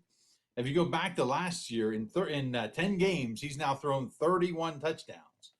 This year alone, he's got, 8 and 550 passing yards. Pretty good quarterback, and he's going to do things, big things for Armstrong. He was second in WPL passing last year, and I think he'll be right up there, maybe making a run for being the top passer this year. Frank Fabian, speaking of Rebel Yell podcast, also he was our big school midweek preview, and we talked a lot about Mr. Olson and his success, and he's still only a junior. All right, now 5A players to watch. Yeah, this guy may be the biggest playmaker, right up there so far this year. North Hill's Robert Dickerson. He's a guy coming in, another two-sport guy, but instead of football, basketball, he's a football, baseball guy. And he's talked about maybe playing Division I baseball and Division I football both. But he's really had an impact so far on North Hills this year. If you want, I've heard people around there call him the Bo Jackson of the WPIAL. Again, I don't know if high school kids understand how good Bo Jackson was. So maybe a more current reference would be someone like Kyler Murray, a baseball, football kind of guy. But he's done both. And I think if coaches are out there, I think one thing they're going to learn about Robert Dickerson is don't kick the ball to him. I think 2 weeks in a row, he ran a punt back for a touchdown. So I think pretty soon people are going to start trying to avoid him with kicks. But him and teammate Liam Tracy, a running back, have really done a lot this year and really boosted this North Hills to a 2-0 start. A couple other 5A guys, Cade Yacamelli, running back from Penn Trafford, has the Warriors ranked number 1 in 5A in our rankings already. He's a Wisconsin recruit. And a guy you saw recently, Don, Deontay Williams from Woodland Hills, quarterback, defensive back, electric playmaker on both sides of the ball. Yep. Fantastic touchdown, the only one against McKeesport in a 1-point loss. All right. Finally, Class 6A players to watch. Yeah, 6A to me is always about the linemen. There's always really good linemen in 6A. This year, that's the same case again. Two guys I want to highlight on the defensive side. One is Jacob Porter, defensive end, edge rusher for North Allegheny. You'll know his dad, Joey Porter. He played for the Steelers. And Jacob is making a name for himself, and he's got a lot of speed. If you look last year, he was 4th in WPL in the 100 meters. So there's no questioning how quick he is. Another good lineman, Donovan Heinisch, defensive tackle for Central Catholic. If you watched the Florida State Notre Dame game the other day, his brother was the nose tackle for Notre Dame, Kurt Heinisch. And Donovan is going to follow him. He's headed to Notre Dame next year too. A big anchor in the middle of that Central Catholic defensive line. Our halftime show is sponsored by SE Tire and Expert Tire, the tire experts. They work hard to earn your business. They have the tire you need in stock, and they can install it today. They have the best brands and the best tire prices. SE Tire, Route 51 in Bell Vernon, Export Tire, Old William Penn Highway and Exports. Shop for tires online and check out their Google reviews. We thank them for sponsoring the halftime show. For Chris Harlan, Chris Lackner, I'm Don Rebel. Enjoy the second half of the game you are watching and or listening to here on the Trib Live High School Sports Network. Hey Scotty fans, it's Mrs. Ryan and Miss Felina here on behalf of the Union Area Education Association. And we want to wish all of our Scotties good luck this season. Go Scotties! Has your child's early education slowed down or even paused due to the pandemic? This is crucial time you can't get back. LCAP can keep your little learner on track for success. We have options for working and non-working parents with in-person childcare and age-appropriate virtual learning to keep them busy and engaged. Parents, don't hit pause on early learning. Lawrence County Community Action Partnership can jumpstart their future. Learn more at lcap.org. Third quarter about to get underway. Here from Bob Ledge Stadium, a 20-6 lead for Neshannock over Union at the halftime break. I'm James Dodson alongside the coach, Coach Q himself, John Colero. Real quick, some first half numbers. Stats brought to you by Joseph's Marketplace. Visit them online at josephsnc.com. Can't wait to hear these, Coach. Some big numbers. Neshannock, 39 plays run. Union, 16 plays run. Neshannock, 213 yards of total offense. Union, 41 yards of total offense. Leading the way, Kurt Sommerfeld with 73 yards and a touchdown in the air. Both quarterbacks with 2 interceptions in the first half. Cameron Owens leading the way with 13 carries for 85 yards. Sommerfeld with 30 rushing yards on 6 attempts for Neshannock. Leading the way for Union, Jackson Clark, 5 carries for 25 yards. Tyler Staub, 3 of 6 passing for 24 yards and a pair of interceptions. First downs, Neshannock 13, Union 2. It's all about having the football, and Neshannock has had some sustained drives Union some short fields. They capitalized once, couldn't capitalize on the other. Both teams really have had opportunities to capitalize starting deep in their opposition territory, but haven't been able to punch it in. Well, if we stick to the trend, the Lancers usually get it rolling here in the third, and we'll see what happens. But how about Schaefer, Manis, Altmaier, Holmes, and Jackson Mazzocco? Jackson, the sophomore, cousin of Coach Fred Mazzocco. Second cousin, I think, officially, yes, right? Yes, correct. Doctor. Now John Mazzocco is the first cousin, which is the dad. But great job by them on the front line in the trenches. The one bit of good news for the Scotties, they get the ball to start this second half.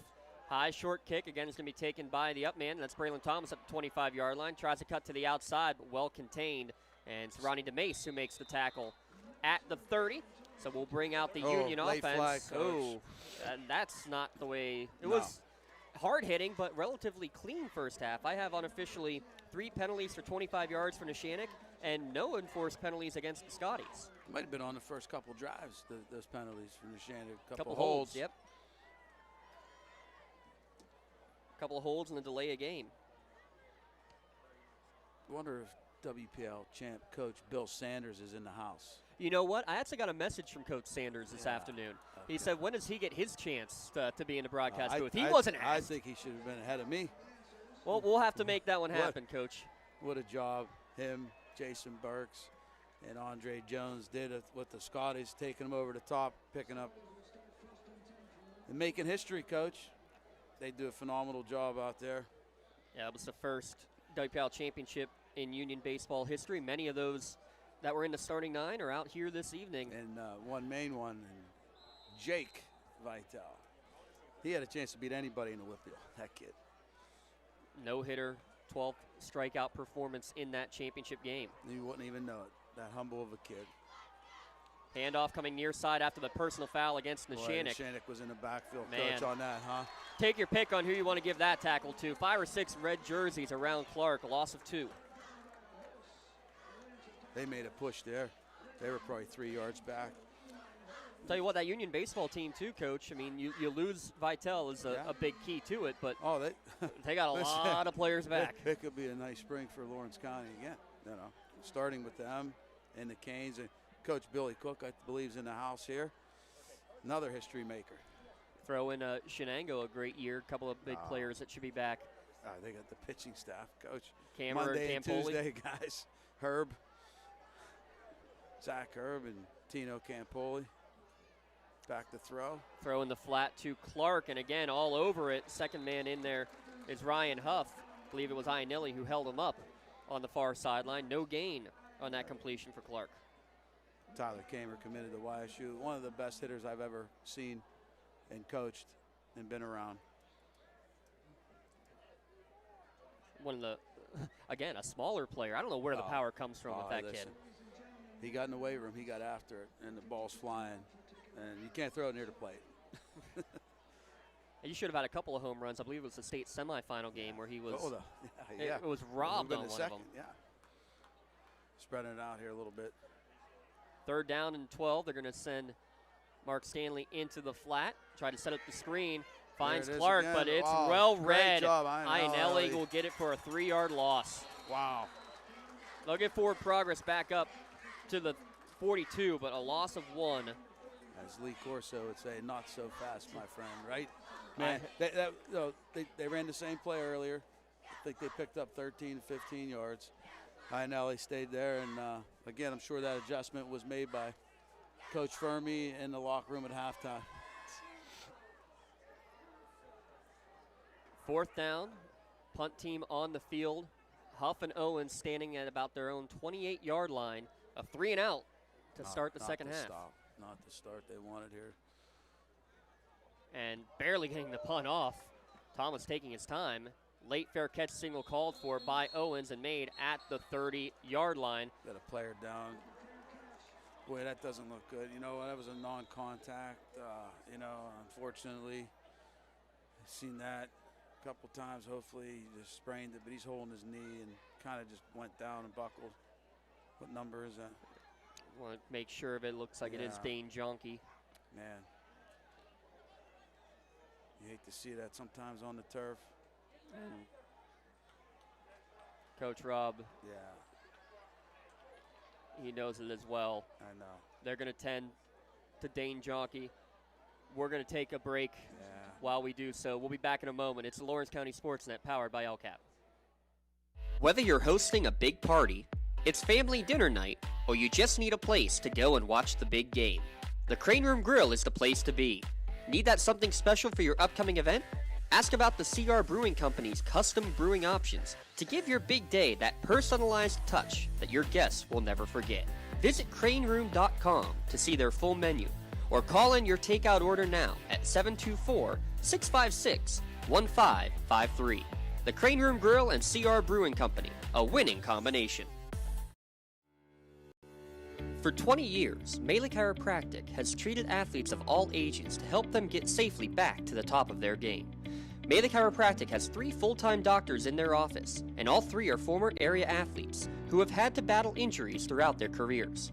They want to help you get safely back on your feet, but more importantly, help stop the injuries before they happen. Prehab before you rehab.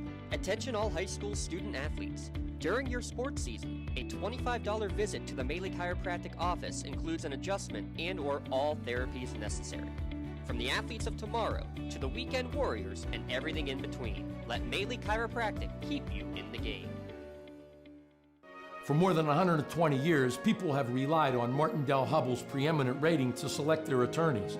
If you've been involved in an automobile accident, you should do the same. At LGKG, we have been preeminently rated for over 40 years.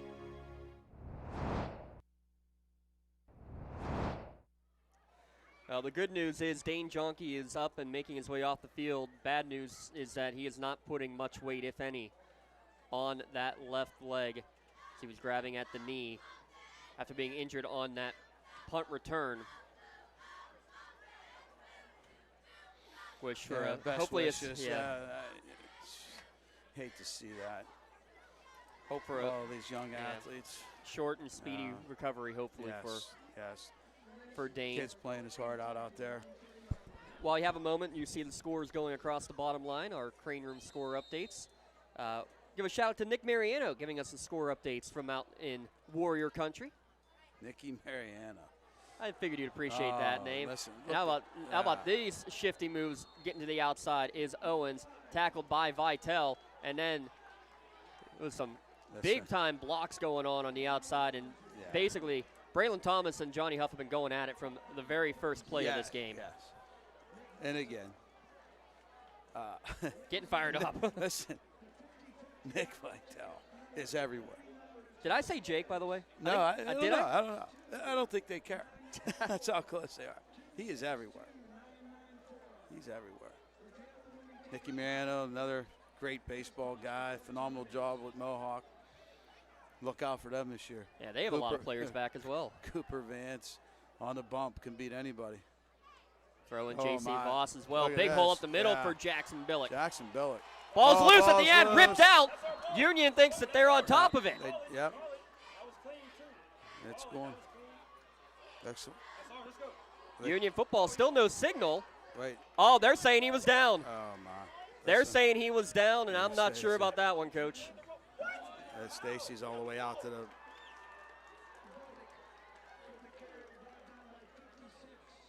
Oh, man, that's. I don't know about that one. 18-yard gain for Jackson Billick. And Union thought there was a fumble in the first half that didn't go their way. And now a hefty hit. Laying down the lumber, Jackson Clark making Owens earn every bit of that 2-yard gain. Another Union kick down. Hopefully he gets up quickly here.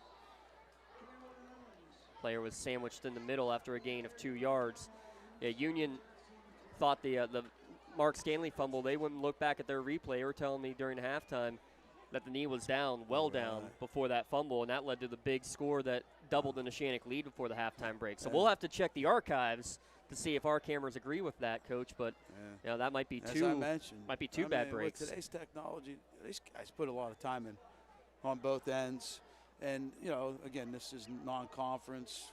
We won't tell the players and coaches that or the community. But at the same time, on the end of when I'm coaching baseball. Your emotions get to you a little bit because you know how much sweat equity is invested, right? And a play can change. You know, a play can change the whole outlook and outcome of the game. How about this? You have the head official is going to come out and have a conversation with both Coach Robinson and Coach Mazzocco. Here's something you don't see happen very often, as that's Antonio Ferrone, who's nursing his shoulder as he's coming off the field. What do you think that conversation was? Keep control. We don't want to. Emotions are flying high. Well, you don't want to throw somebody out of the game when they have to miss the next 2 weeks and miss the first 2 weeks of conference play. Is it 2 now? It's 2 weeks now. Yes. So it's the same as but yeah. Yes. Wow. Well, game changer. Yes. For football, for sure. Baseball, it could be a non-conference game. Well, that's almost a quarter of your season at that point. Coach Bobby Burks behind us. The legend. 2-yard carry for Owens. He's going to get the handoff on this one. Tries to bounce to the outside. Flag back at the line of scrimmage. Right now it's a gain of 6, but I think this one might be coming back again. You talk about working it. Anywhere else, I couldn't even imagine coaching athletic directors such as Bobby Burks answering crazy questions from Coach Q Sunday morning, Sunday night, Friday nights. Always there, never says no. Him and Ed Fry, I know I drive them crazy, but love working with them. On the other side, you have, as this holding penalty is going to push the Lancers back into their own territory. On the other side, you have Coach Stacey Robinson, who has to answer questions for himself. That's sure, the job. That's not easy all the time. That's the job I would not be ready for. No. So after the penalty, it'll be 2nd down and 21, it looks like. Lancers back at their own 45-yard line. Yeah, they're really hoping that number 21, Dane Jockey's okay. And they're still working on him on the far sideline. Summerfeld will drop back on 2nd and long, steps up into the pocket, and is going to run into a swarm of Scotties. He's going to fall forward and pick up 1. Tackled on the play by Caden Fisher. 3rd and 20 now coming for Neshannock. Summerfeld, his 7th carry of the night, 31 yards. And again, Neshannock just doing more of what they did in the first half. I thought it was a great job by Union right here after that. Everyone knew maybe it was a fumble, and the kids are reacting on the field. Mm-hmm.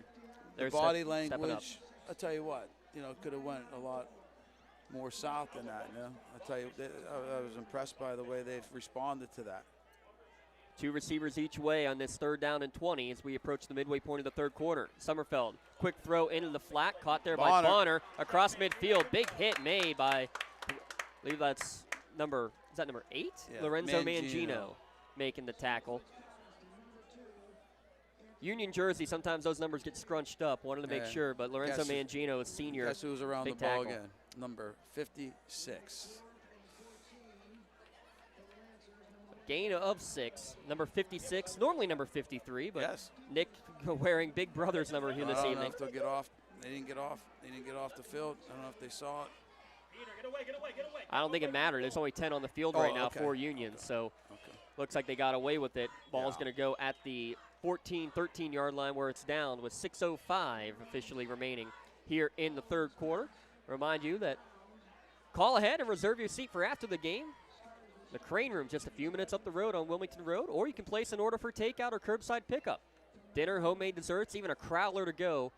Visit thecraneroom.com to see their full menu. That's craneroom.com, or call now and place your to-go order, 724-656-1553.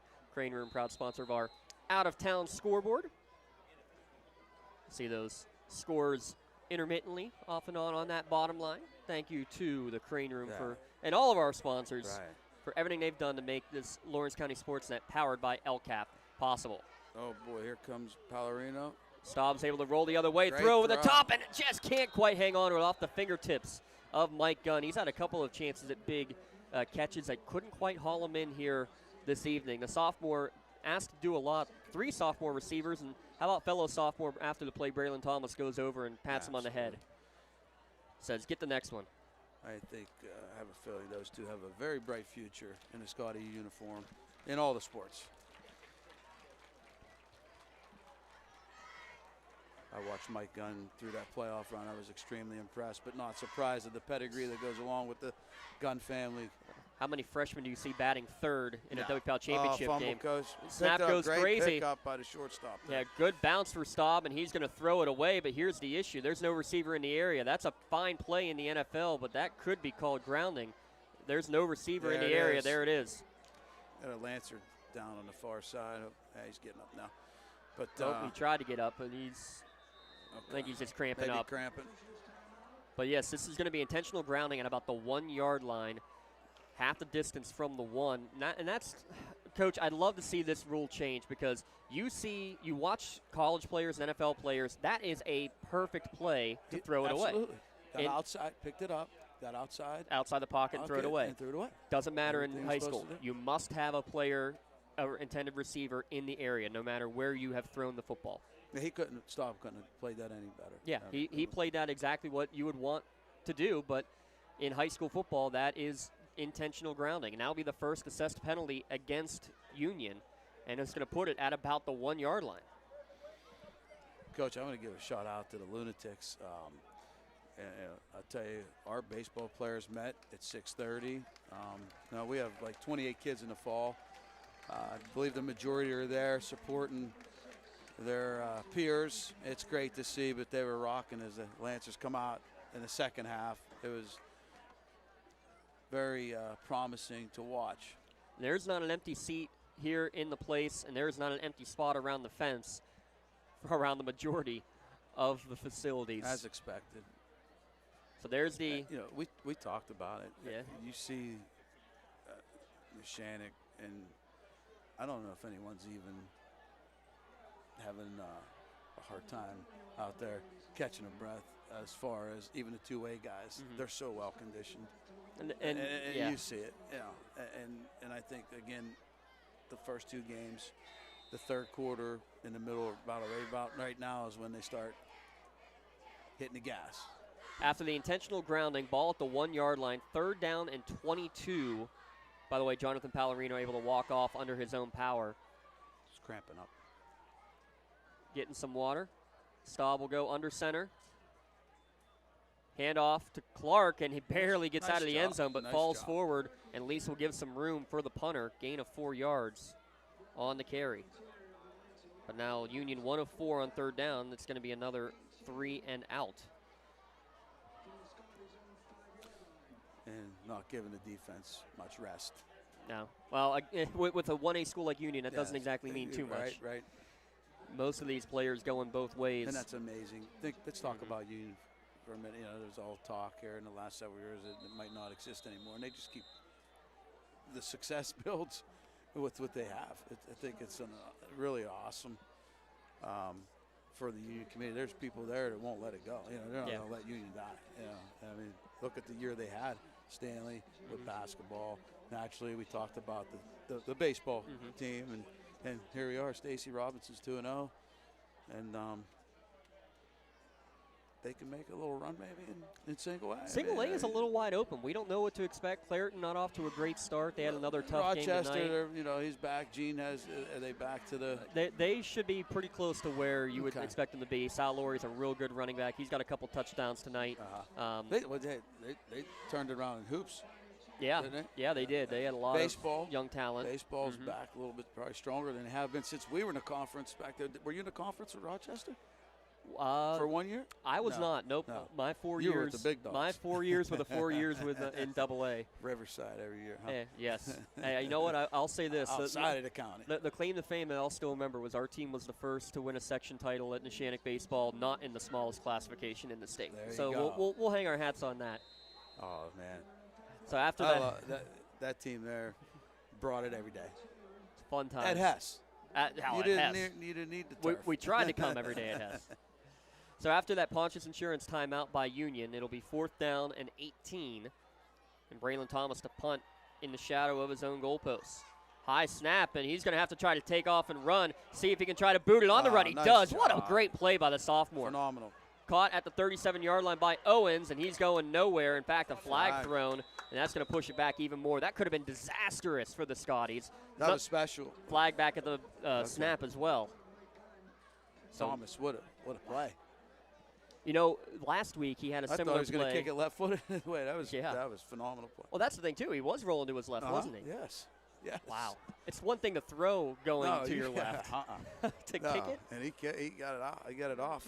You know, he had that happen last week against Hillwood City, and he took off immediately. A lot more patience there, especially, I think, knowing it was 4th and 20, to be able to boot that away and potentially change the field position. But, again, there's laundry both at the line of scrimmage and also here at the site of the catch.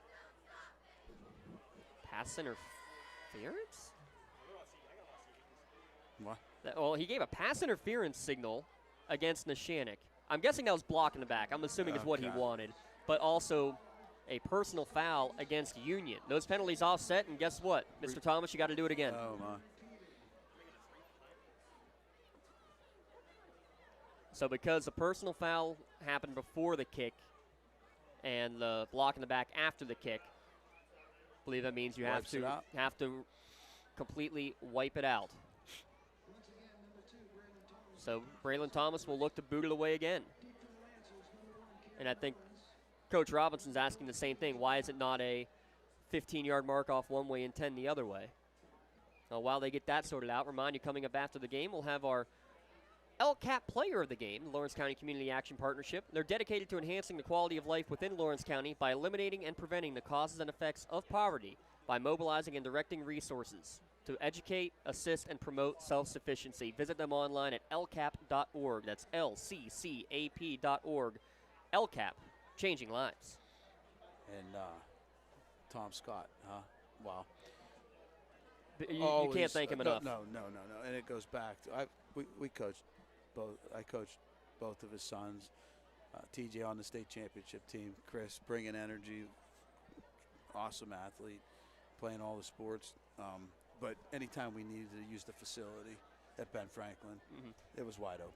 It was wide open when these kids weren't playing. And what great stuff has been going on at Ben Franklin, at the old YDC building, through the LCAP program. Just absolutely awesome stuff. If you haven't checked them out, please do, because you know stuff like the prep program, personal responsibility education program for the youth out there. We'll talk more about that here in the second half, but all sorts of great stuff going on.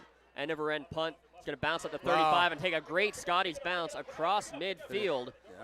And Union, it's the ball down at the 46-yard line. That's going to go down as a 49-yard punt for Braylon Thomas. So the offsetting penalties actually work in Union's favor. And Coach Sanders, if you are listening, you might want to visit Mr. Braylon Thomas. I don't know if he plays baseball, but from what I'm seeing, that kid can probably step on a dime and help.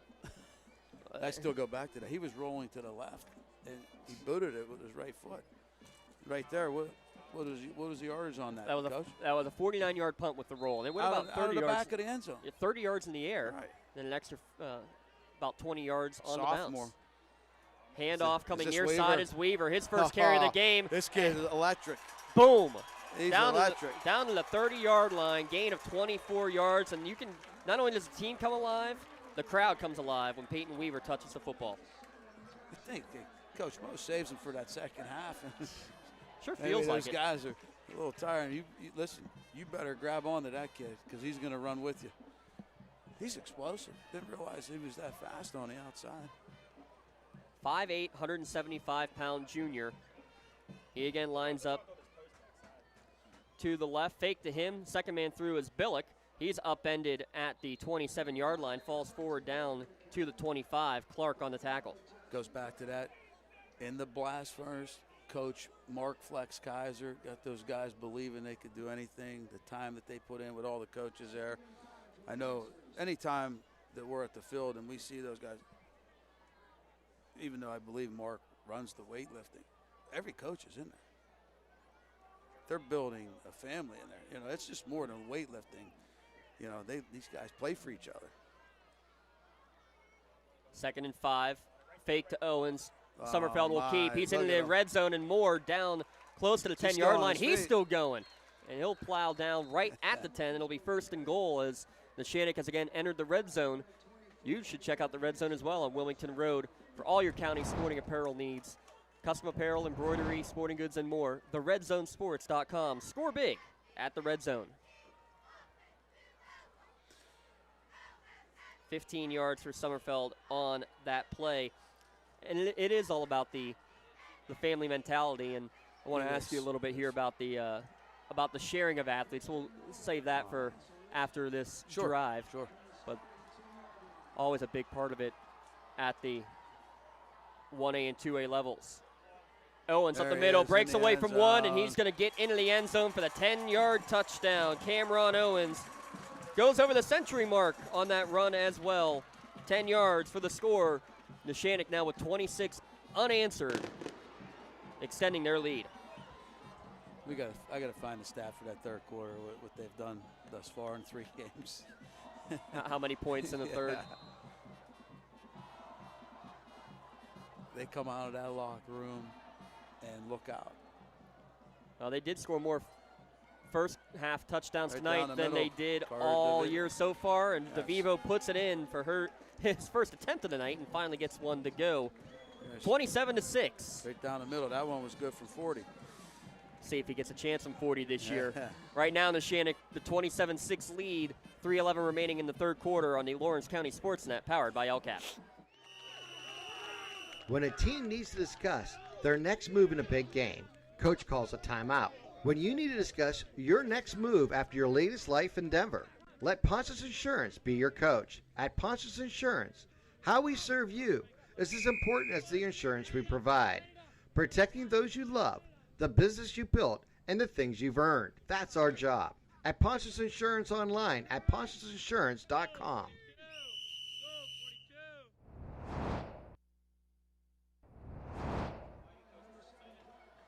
Three-play drive. Check that. Four-play drive. Four-play drive, 4 runs by 4 different Lancer players, and they put it in the end zone, 55 yards on that scoring drive. Your scoring drive summary brought to you by Joseph's Marketplace. 27-6. Now the lead for the Lancers. Staub on this return. Cuts inside. He's got some room going from side to side. 40 across midfield, and he's knocked out of bounds by Cameron Owens. But a big return and maybe a little bit of life on that far sideline for Union. He set that up. Did you see him patiently wait? He started to cut up, then he cut it back out. And, man, he got downfield. Almost thought he was too patient there for a moment. Coach, going back, a special moment. Coach Mazaka and Landon Schaefer after that. And you could see that Landon's just blowing people up. Going back to that unfortunate situation, and for a kid to be out here a year later, I mean, to me, again, with these injuries, that's special. For kids to come back, the grind that people don't realize that's involved in getting back onto the field. Quick throw to the far sideline, gonna be caught going up by Thomas, cuts inside of a gun block, is gonna pick up 4 or 5 yards. Nifty pickup, but good pursuit on defense as well by the Lancers, holding that to just a 5-yard gain. That's the second catch of the game for Braylon Thomas. Those cornerbacks, defensive. 3rd down and 1. Scores still coming through across Lawrence County. A lot of goose eggs out there. Laurel in the mercy rule now, 35-0 over Ambridge. How about Luke McCoy, 227 yards on the ground. I formation on 3rd and 1 now for the Scotties. Play action. Staub rolling to his right, looking downfield, can throw back across his body. Dangerous throw, and it's going to be incomplete, just out of the reach of Thomas. It's going to be 4th down and 1 to go. They're still going at it. Luke McCoy, another kid. Another good ball player. Tore his ACL his sophomore year, freshman year. What was it, sophomore? It was his sophomore year, and if he hadn't, he probably would have already broken by now the all-time Laurel rushing record. Oh, yeah. He needed to average about 140 per game this year to do so, and after tonight's game, he's certainly on pace for that. He's on pace. We don't like to see him in the batter's box in the spring or making plays at short. Kid's a heck of a player. 4th down and 1 for the Scotties. They are out there in the I formation. Another play action. Rolling out, has Stanley open. Now finally dumps it to him, but it's behind him and incomplete. It'll be a turnover on downs. I think Staub had him, but waited a little too long to get rid of it. Initially, he gets it out to him. He might go for 7-8 yards, pick up the first down to move the chains. but the Lancers got it back and look out. Still plenty of time left here, Coach, but right now it's all Neshannock looking like they're going to make it, would it be 7 in a row now? Last time Union defeating Neshannock was back in 2009.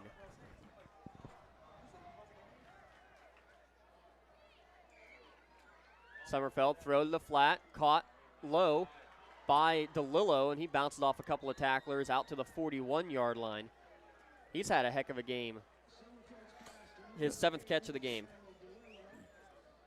So going back, Coach Mo will be 7-0 against the Scotties if he picks this up. Is that correct? If he holds on for the final 13 minutes, yes. We talked pregame about that. 2012, first playoff win in the school history, right? Going back. And when's the last time they played? You said not? 2009's last time Union won. The last time they played was 2015, 2016. Yes. Yeah. Here's a long run again by Weaver, just always getting extra yardage. Picked up 7 after they had him by the collar. 14 yards on that pickup.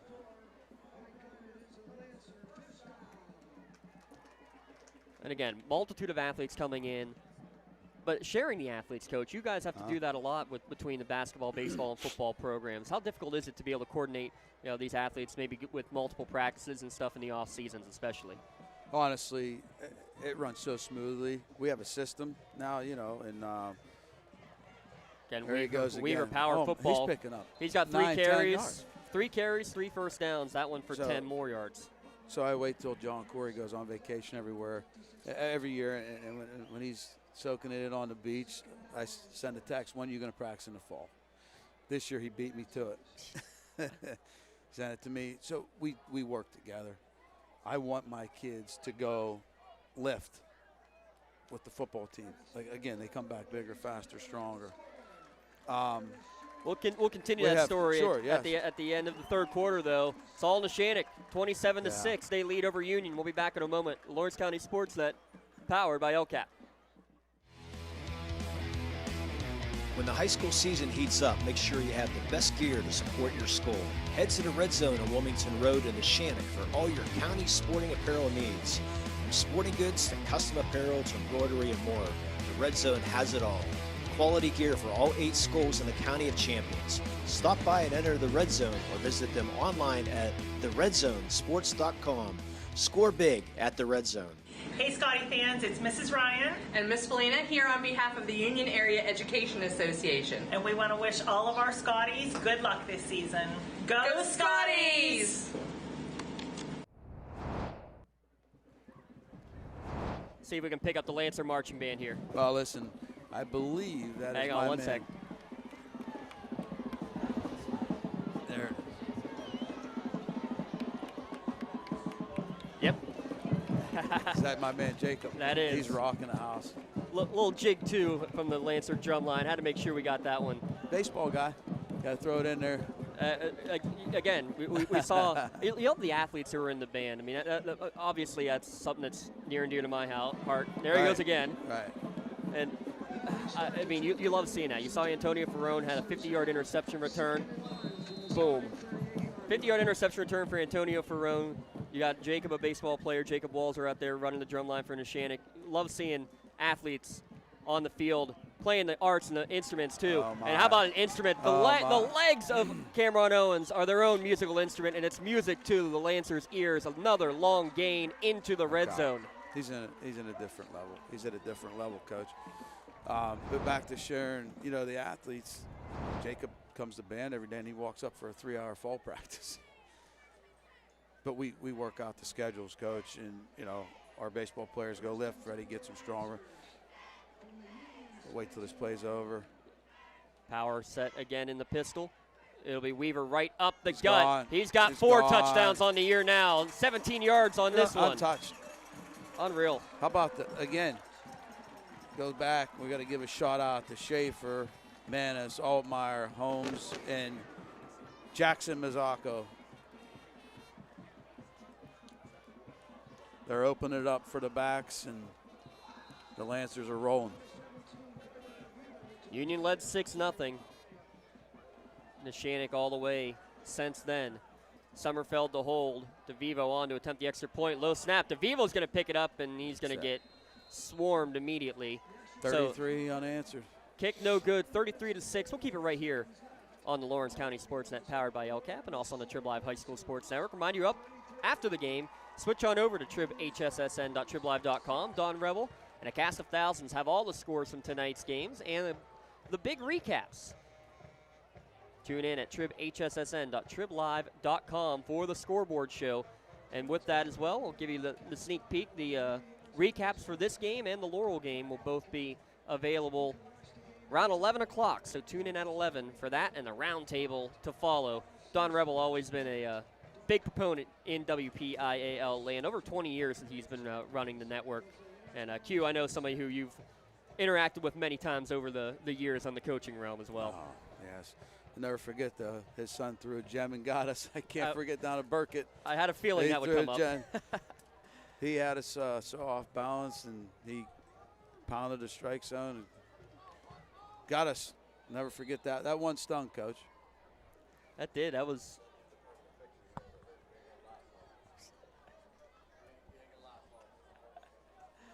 I remember that one, Coach. That was I think it was the sophomore year for Shetty and Saragnice, and they number one seed, first round bye, and I don't know if we had more than 2 hits. I'm not sure you did. Sadly, I was in that dugout. Yeah. Ball at the 15-yard line where Staub catches this one, makes a man miss at the 20, spin move out to the 25-yard line. That's where he's wrapped up. 33 straight points for Neshannock, and it's a full cast of characters. Sommerfeld a touchdown run, Ionelli a touchdown run, Owens a touchdown run, Weaver a touchdown run, DeLillo a touchdown catch. 5 touchdowns by 5 different players. That's something you don't see very often, especially in 1A, 2A football. They're sharing the toys, Coach. Kind of like we were talking about in the pregame. Obviously, the roster size, just from 2A to 1A, makes a huge difference. Neshannock getting a few fresh legs there in the second half, and they've really amped it up all 3 weeks. Handoff up the middle, and there's his perfect example. There's immediately 2 red jerseys hitting the ball carrier before he even gets the handoff. I believe that was Holmes and Schaefer right up the gut. You have to give credit to the Scotties, Coach. I mean, you got, I don't know, maybe all of them playing both ways, right? Just about, yeah. There's no quitting them. I mean, it's definitely not going their way, but they're grinding and getting after it still, and naturally, that's a reflection of the coaches and the type of kids that are playing for Union. Loss of 4 on that carry for Stanley. Staub looks to the sideline. Quick throw on the out, and Thomas couldn't get his head turned around quite quickly enough. It'll be 3rd down and 14. The problem with all this throwing, too, the clock's not moving. Well, it seems like every time Neshannock touches it, they have an they're getting opportunity the first down. to score again. Now the numbers is all in favor of Neshannock. Owens with 123 yards on the ground. Again, 4 different Lancer with a running touchdown here this evening. 3rd down, 14. Under center is Staub. Jackson dotting the I. The 2 receivers, Gunn and Thomas to the right. That's where Staub rolls. Look out. Getting chased from behind, able to Big fella. go the other way. He's going to launch one down the field. Thomas behind the defense. Ball batting in the air. Caught by Thomas. Tip drill won by the offense as Palorino had thoughts of a pick. He collided with a teammate on that attempted interception, and Thomas just there to scoop it up. Well, Staub was running from big Michael Ponziani and almost caught him, but again, talk about athletic play. There were 3 different Lancers around him. He went up and got it. And how about the throw? About 40 yards in the air on the run to his left. There's a reason why he's going to be top guy on the bump this year, isn't it? He's going to shut down a lot of teams there for sure in their conference. And Looks like a throw here, maybe. Coming to Thomas, his 4th catch of the night, cuts back inside, stiff arm away from a couple of tacklers, and is issued out of bounds by Iannelli. Gunn maybe tangled up with somebody after the play. Tough. You're right. I think something did happen on that first punt of the game. That was actually a little chip on the shoulder. That was actually Braden there. Those kids play hard. Both tops. We'll enjoy watching them get after it here tonight.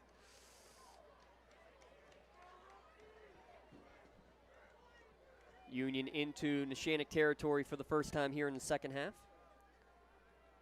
I think maybe we see Johnny Huff at the helm on the next series.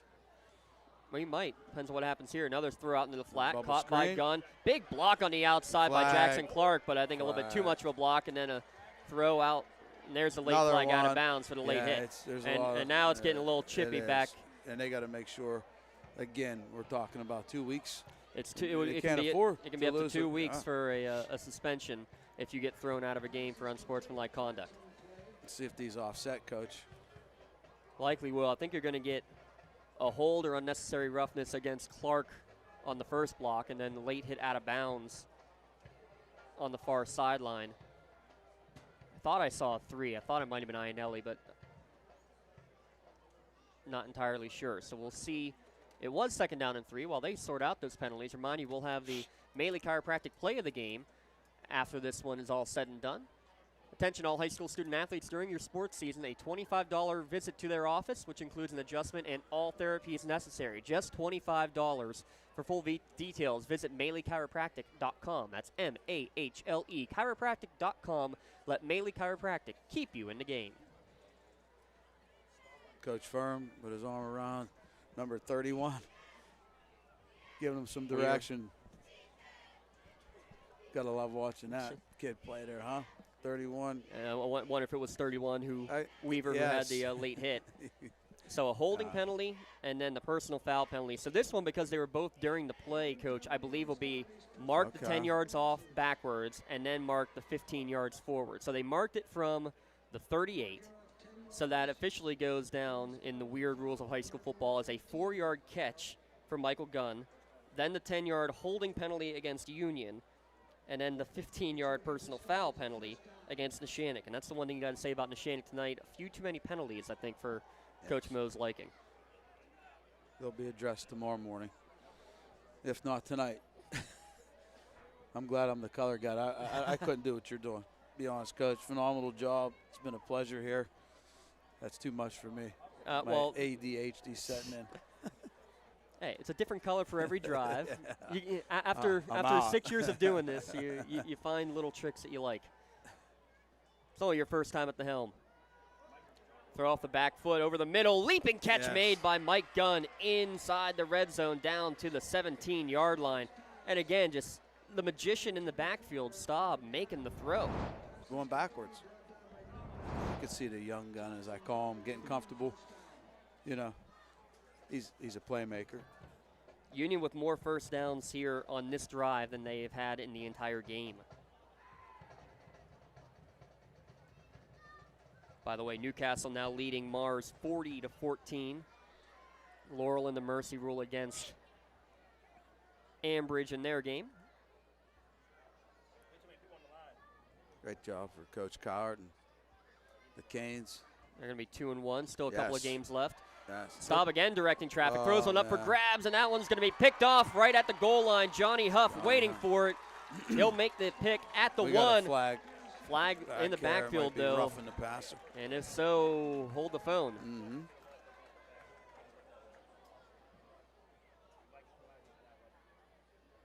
Holding against Union, that penalty will be declined. 3rd interception thrown by Staub this evening. And that's the 2nd interception that's come in the red zone for Union as well.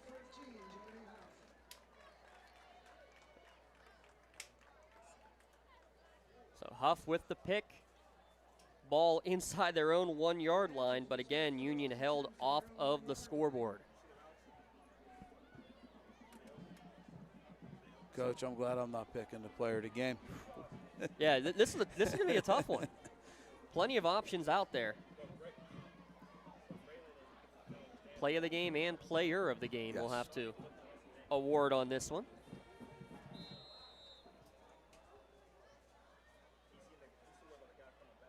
We'll have the Red Zone have the shirts ready? They're all ready. Okay. Ready to dish them out. How about shout out to Mark and Andrew. They actually drove out to our volleyball game at Union last night to make sure that we were able to hold them off. My. Watch out. Up the middle is Jackson Billick. Oh. Out to the 40-yard line before he's dragged down. A quick hitter right up the gut for 39 yards. And again, extracurriculars well behind the play. Huff, who just made that interception, getting tangled up. You got to grab him. You got to grab him. They are. They're you got to get him now. Getting him off the field. Love the emotion, but these guys they've warned everyone now. Yeah. Now it's the action,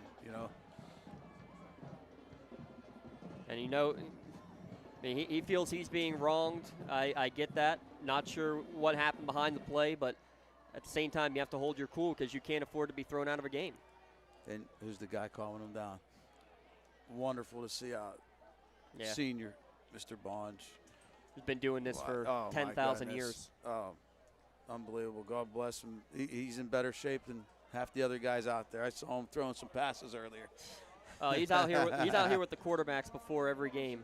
Did they throw? They didn't. Okay. No, I think just offsetting penalties and first down.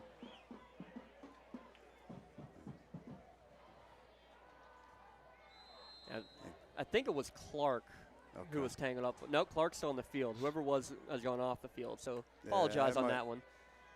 Don't want to identify the wrong player. Keep Puff out there for a little bit. Calm down. Here goes Owens. Pitch to the near side. And look at this. Look at this patience. Cut back. And he's just shredding the Union defense now. Inside, outside, everywhere. Across midfield. Gain of about 24 yards on that pickup. His 19th carry of the game. It's like he's cramping up a little bit. Another flag, coach, on the 50, though, over here. Blocked by the players. Can't see it, but it's down there. Yeah, another one right in the middle of the field, too. So Cam's cramping up. Lots of laundry. Wonder if that's the end. He might be the end for Cam tonight. Yeah. He glides. And he made a cut, and looks like he just stretched out, and he was 5 yards downfield. Incredible. You know what I mean? Makes it look so easy, too. He does. It's just being very patient. And then he explodes. And how about a track and field championship without, a whole lot of full training even for it? Can go out there and win a high jump and get second in a long jump. Absolutely incredible. While we have a moment, I want to thank our friends at Luxembourg Garbett, Kelly and George. Your insurance company is not always on your side, but the law offices of LGKG are. LGKG.com. Visit them for a free consultation. Luxembourg Garbett, Kelly and George, keeping promises for over 80 years. Perfect time to throw in Coach Larry Kelly. Absolutely. And unbelievable job there with the Wildcats. History again, as we keep talking about history. Making it to the state championship game. And what a great game that was, back and forth. And those kids in the last inning could have folded. Went out 1, 2, 3, and boy, they fought to the end. And really valiant comeback, almost finished it. But again, I saw their rings several times. Yeah. I gotta take a picture, and you kind of use as motivation there for that. But so not once but twice now we've had a meeting between the head referee and the two head coaches. And again, you just feel this is let's. Yes. I don't think there won't be any more meetings. People are going to leave. People are going to start getting ejected.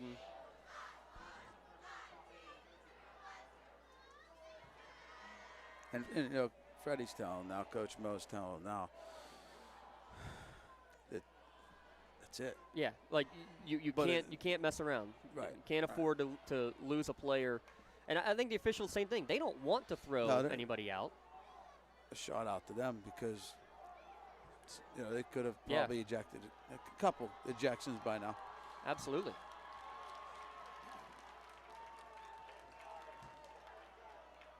So after all that, there were 2 flags down on the play. Didn't see a signal for either one of them.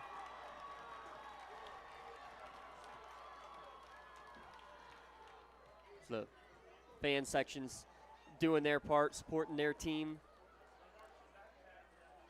I mean, listen, Neshannock, this is the third week I watched. They come out of that locker room like caged animals. If they can get a couple games where they start out strong, like Coach, that. Right. it's going to be a team to watch. Absolutely. There's going to be a whistle, and into the neutral zone jumped one of the Union defenders, so 5 more yards on the play. Again, reminder, we're going to have pictures, some of them already up on Twitter. Check them out on Facebook as well, from Something for Your Wall Photography. Getting the perfect captured moment. Find all of those great photos from tonight. The team, the band, the cheerleaders, all the above. Head on the Facebook and search Something for Your Wall. And they all do a phenomenal job. You got the cheerleaders over here.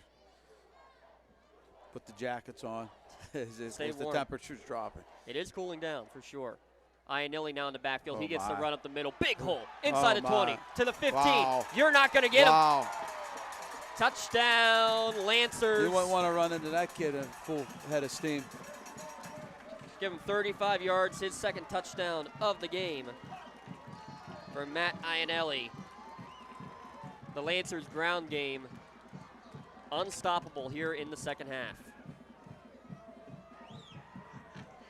I can't wait to see the numbers, Coach. Might have to bring out the calculator for this one. The rushing numbers. Neshannock has not attempted a pass in the second half. Right. Haven't needed to. No. DeVivo's kick splits the uprights. I take that back. There was one completion to DeLillo, so I have to take that one back. Okay. But 40-6 the score.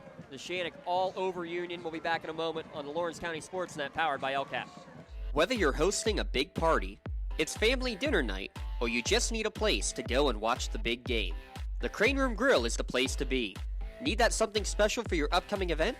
Ask about the CR Brewing Company's custom brewing options to give your big day that personalized touch that your guests will never forget. Visit craneroom.com to see their full menu, or call in your takeout order now at 724-656-1553. The Crane Room Grill and CR Brewing Company, a winning combination. For 20 years, Melee Chiropractic has treated athletes of all ages to help them get safely back to the top of their game. Melee Chiropractic has 3 full-time doctors in their office, and all 3 are former area athletes who have had to battle injuries throughout their careers. They want to help you get safely back on your feet. But more importantly, help stop the injuries before they happen. Prehab before you rehab. Attention all high school student athletes. During your sports season, a $25 visit to the Melee Chiropractic office includes an adjustment and/or all therapies necessary. From the athletes of tomorrow to the weekend warriors and everything in between, let Melee Chiropractic keep you in the game.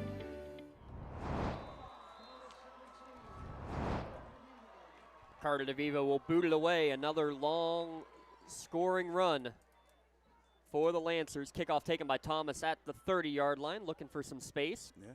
Cuts outside, spun out of bounds at the 40. 8:07 left to go. Score now 40-6 in favor of the Lancers. 40 unanswered and a lot of it done on the ground. Unofficially, Owens, 19 carries for 147 yards. Peyton Weaver, 4 carries, 65 yards. Matt Iannelli, 5 carries for 50 yards. Kurt Sommerfeld, 8 carries, 46 yards.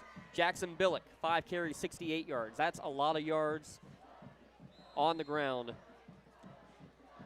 As the Moss now coming and attacking Randy Dijon and company over here. Number 10, Dom Cabela's freshman on the kickoffs. Top prospect for us coming up for the baseball.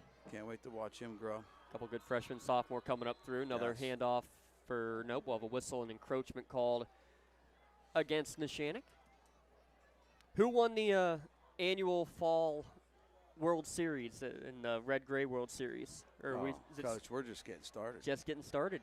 We're going to play about 10 games against each other for a bucket of blood, and then we're going to start the series. So it's all over the place for now then. We've implemented the tomahawk chop during practices. It's going to be our little war chant, and I'm going to see how some kids react. I'm playing it throughout. Even when they're pitching and in the field and hitting, we're going to pretend like we're at the old Fulton County Stadium in Atlanta as well. Wow, hand off Mark Stanley. Yeah, I mean, They're almost getting to the ball before it's even snapped. Looks like Pat Ardro, again, one of the first players in there on the tackle. No gain on the play. Another one. And more extracurriculars. While they dissect that, let's take a look at the schedule ahead. Union will start their conference play next week, hosting Rochester for traveling to Northgate and Cornell. Union now has won 5 straight games at home. That's going to be a big one. And I believe possibly some festivities for Coach Robinson after the game, or before the game as well on that one, as unsportsmanlike conduct called against Neshannock, who will be going 3-0. They travel to Mohawk next week to start their conference play. Ardro with another great play. He's in the backfield a couple times this evening. And unsure who the unsportsmanlike conduct penalty is on, but they do make the coaches aware, because 2 of those and you're out.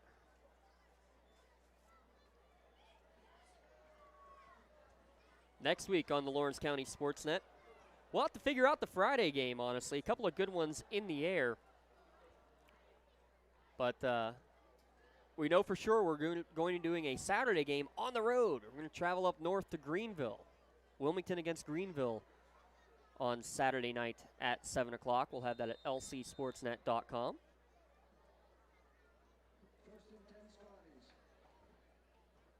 Believe we might be heading out to Bessemer and following the Lancers next week. Laurel hosting Beaver Falls, also going to be a good conference opener, possibly on our schedule. Staub under center will turn, hand to Clark. Nice stutter step back inside. Yes. From inside to outside, down inside the 30, near the first down marker. Looked like he was honestly in slow motion at the beginning of that play and then just hit the turbo button. And good to see some hard runs still. Absolutely. I mean, again, Union. That's what we talked about. Yeah, Union's basically got their starters still out there because they have to, because there just aren't enough players on a 1A roster. No quit over there.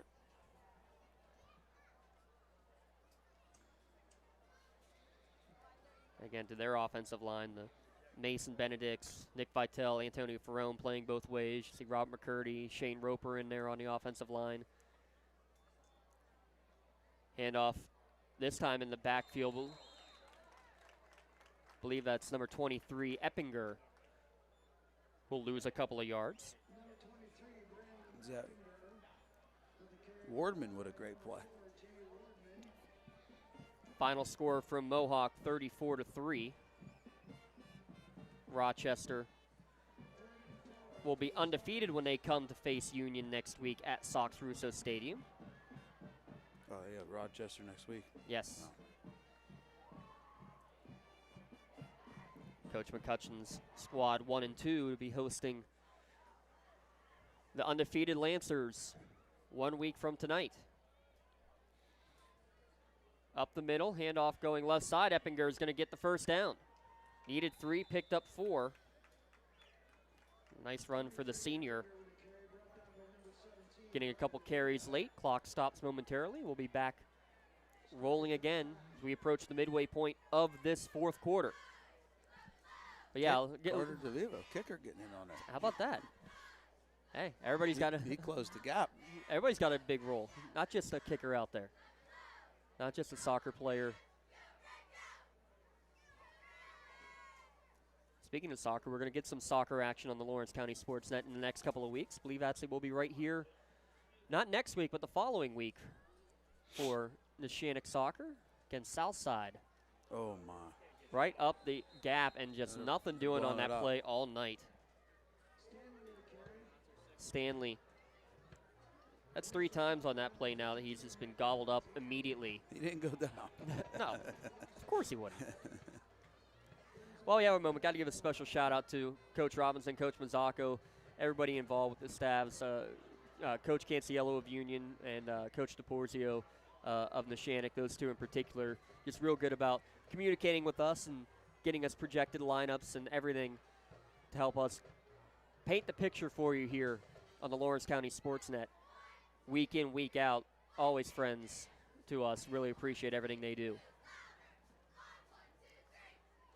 Eppinger up the gut. Again, not much room, but those dragged the pile forward a little bit, ends up back to the line of scrimmage.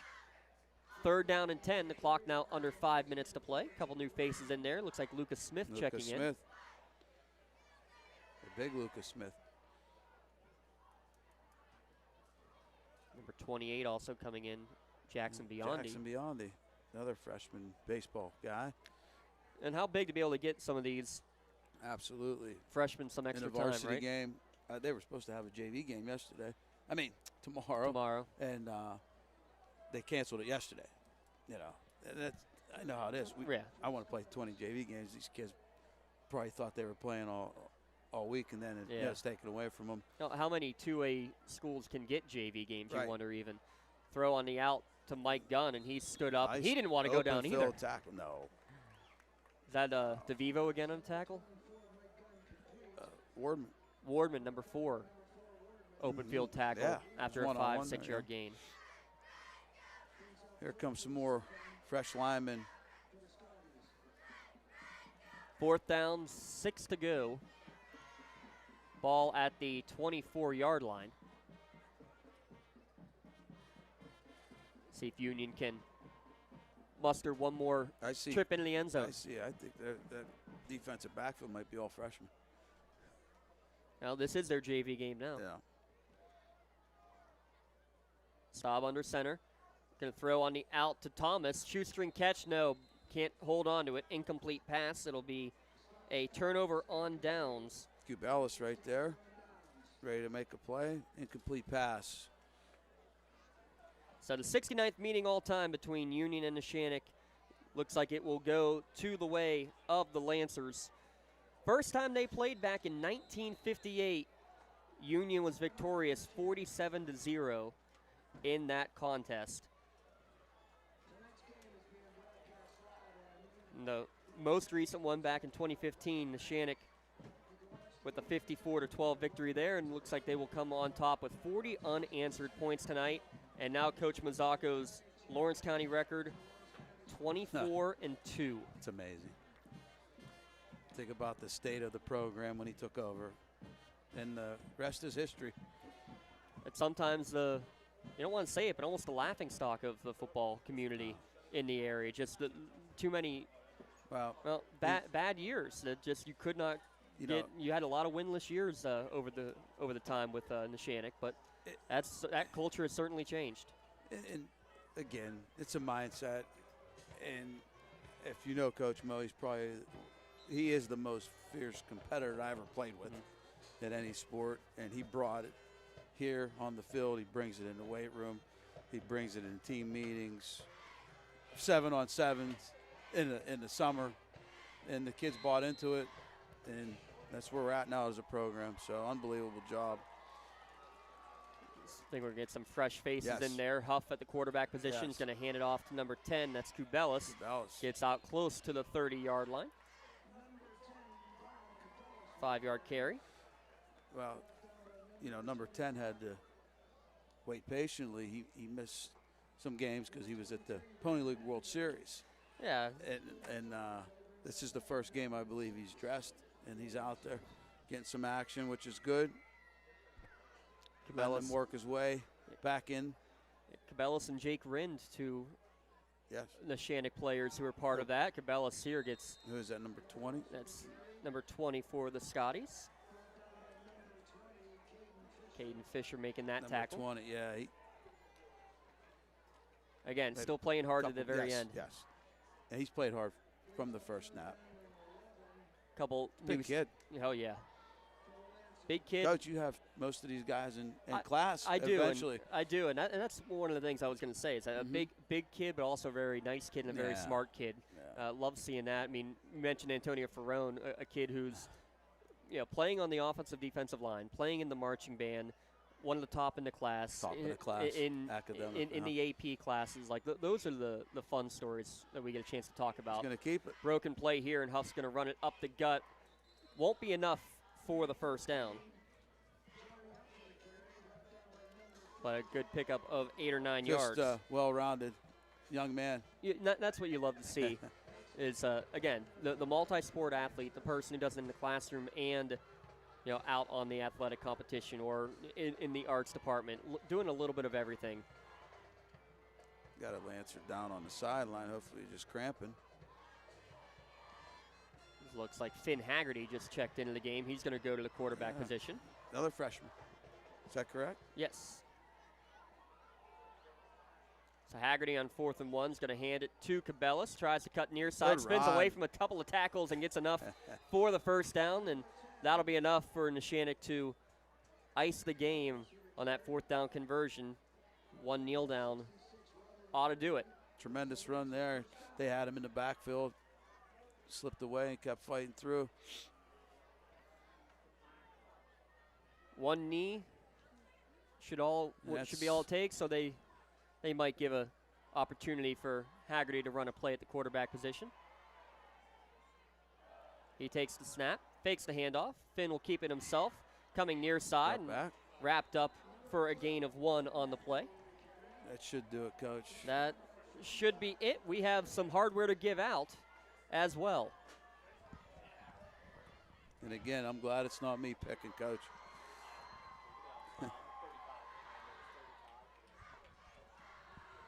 Yeah, we're going to have some tough decisions to make here, Coach, on this player and play of the game. Yes. So what do we have here? The Lancers have outscored their opponents going in 69-8. So 109-14 now through the first 3 games. How about that? Impressive numbers for the Lancers. I have a feeling they will break the top 5 this week.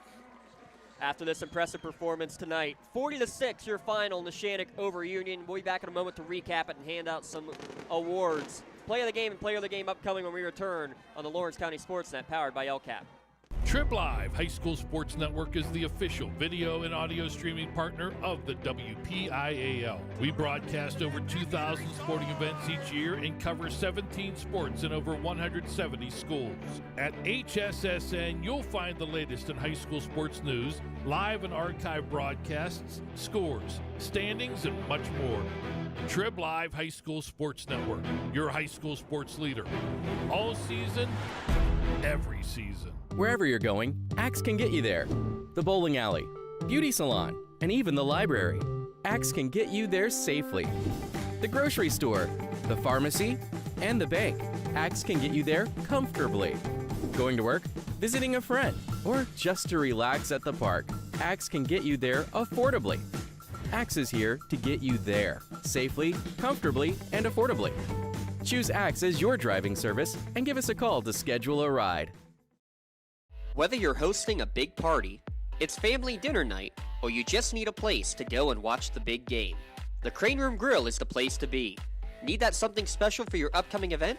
Ask about the CR Brewing Company's custom brewing options to give your big day that personalized touch that your guests will never forget.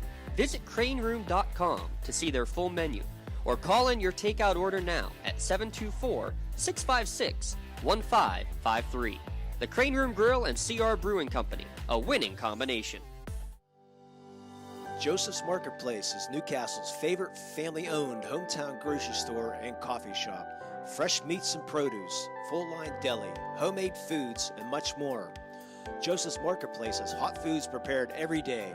They also have Newcastle favorites like grape leaves, hummus, and wedding soup available daily. Follow Joseph's Marketplace on Facebook and Instagram for daily updates, or stop in to see what's cooking each day. Come hang out at the brand new cafe and bakery, full of great coffee, drinks, sandwiches, snacks, sweets, and free Wi-Fi. In a rush? Go to josephsnc.com and place your cafe order online. Joseph's Marketplace, family owned and operated since 1915. Make sure you call ahead to Joseph's Marketplace tomorrow, last barbecue of the year. Check them out, josephsnc.com. Our post-game show. Our final score here, Neshannock 40, Union 6. Neshannock with 40 unanswered points en route to their victory, and the numbers speak for themselves. Coach Q, 472 yards of offense for Neshannock, just 118 for Union, 393 yards rushing alone.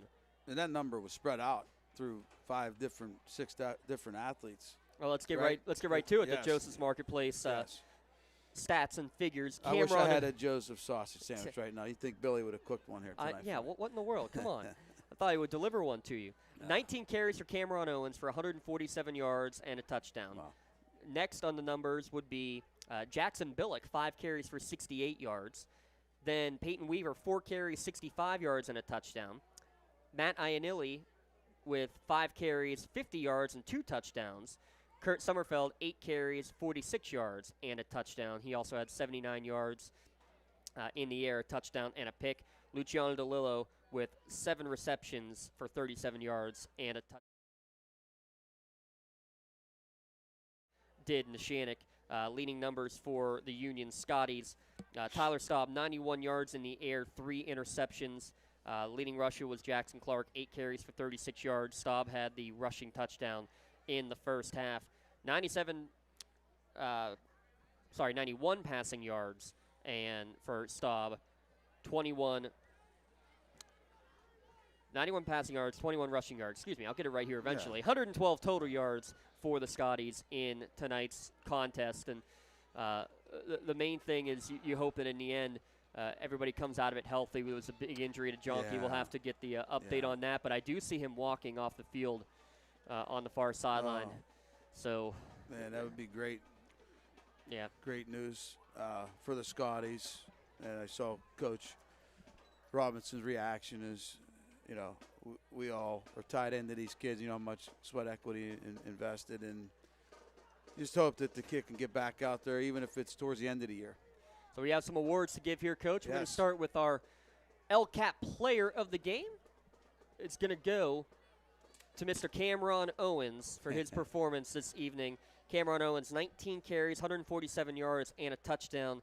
The Lawrence County Community Action Partnership is proud to present the Player of the Game award, to Cameron Owens of Neshannock. LCAP and LC SportsNet proud to honor Cameron for tonight's Player of the Game award. He will receive a customized T-shirt courtesy of the Red Zone in recognition of tonight's Player of the Game. To view the full list of this year's Players of the Game, go online to lcsportsnet.com and click on Player of the Game. Congratulations, Cameron Owens, for being named tonight's LCAP Player of the Game. LCAP, changing lives.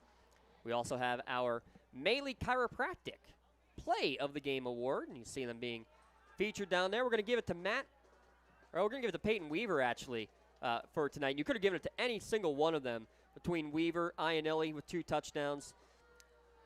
So they're going to go together. Maley Chiropractic proud to present that Play of the Game award to Peyton Weaver. Maley Chiropractic and LC Sportsnet are proud to honor Peyton Weaver for tonight's Play of the Game award, receiving a customized T-shirt courtesy of Maley Chiropractic in recognition of tonight's Play of the Game. Video of tonight's Play of the Game also can be featured on the Triple Live High School Sports Network standout platform on Twitter and Instagram. You can see all of the Maley Chiropractic plays of the game for the full season. Go to lcsportsnet.com and click on Play of the Game. Again, congratulations, Peyton Weaver, for tonight's Maley Chiropractic Play of the Game. And again, you could have picked any one of those second-half runs. Absolutely. Weaver's collecting those T-shirts. He is. He is. He got our second one, correct? He did. He's got one of each now, Player of the Game and Play of the Game here for the start of the season. Again, we could have given that to just about anybody. There was seven. I'll tell you what, going back to the quarterback, the plays he made early, you know, they were down 6-0 in that drive. We talked about how they're going to respond. They responded with how many unanswered? 40. Right. 40 unanswered. Yeah, you know, they got kind of shot to the jaw there with the short field turnover, score, 6-0 down at home, and there you go. Yeah, Tyler. He did a tremendous job. I thought he made great decisions with the football. When to hold on to it, when to, you know, pitch it out. Great play action. So he threw 2 interceptions, but only 2 other incomplete passes. 9 of 13 throwing the ball. I mean, he came in throwing 80%, and he's pretty close some good yardage as well. Pretty close to those numbers as well. So Neshannock 3-0. They will travel to Bessemer to take on Mohawk next week as conference play begins in Class 1A and 2A here in Lawrence County. Real quick, just the scoring recap really quickly. Tyler Staub with a 1-yard run to tip it off after an Antonio Ferrone long interception return into the red zone. But that was the only score for Union all game after that, touchdown run by Sommerfeld, and then the 2 late scores at the end of the first half making a big difference. A 1-yard run for Iannelli, and then a Sommerfeld pass to, almost said Dante, to Luciano DeLillo in the end zone with just 8 seconds remaining in the half. Made it 20-6 at the break. Cameron Owens, a 10-yard run as the Lancers running attack really dominated in the second half, made it 27-6, and then Weaver with a touchdown run and Iannelli with a 35-yard run to end it as your final scores for Neshannock. 3-0, Union at 2-1. They host Rochester, the currently #1 ranked team in the Trib Live High School Sports Network rankings. Will be great games all across the county next week. Make sure you check them out. Tough stretch for the Scotties, back to back. Yeah, for sure. And then after that, Northgate and Cornell, but every game big here in conference play. Well, that'll about wrap it up, Coach. Hey. Hope you had fun. I certainly did. We'll break down film tomorrow, and you can absolutely no, just positive criticism. I'll take it. I'll take any criticism from you. Just break it down. What time you want to meet before I head to the big house? Wait, not Coach Corey criticism? Is that what no, you're I saying? shut him down. He's blocked. He's gone. Well, have fun up at the big house. Maze out. Use this there. Yeah. There you go. Hey, we got a couple in the car we can get for you. But tell you what. Real quick, I hate to tell you, but it was all planned to go out to the Penn State-Michigan game at the end of the year, there's and a wedding there's a wedding that weekend. So family first. Family first for sure. So I appreciate it, Coach. Absolutely. My pleasure. This is honestly, I love watching football. So I got to watch it from a great seat. I appreciate it. You guys, unbelievable what you're doing for the county, and can't wait that you guys come up in the spring. So thank you to everyone. Really appreciate it. Special thanks to Coach Q and everybody here at Neshannock and Union High School for getting us set up. And, of course, Coach Mazzacco and Coach Robinson. Your producer today, Aaron Vigiano, the assistant producer, Robbie Nattel. Camera operators, Ashley Haltala and Christian Cassie. And my analyst today, Coach Q, John Quilero. I'm James Dotson signing off and inviting you to tune in next week, Saturday, for Wilmington at Greenville. The Friday game to be determined. But right here tonight, your final score one last time.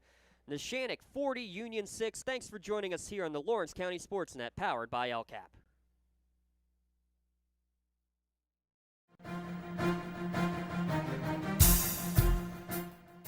This is the Lawrence County SportsNet, powered by LCAP.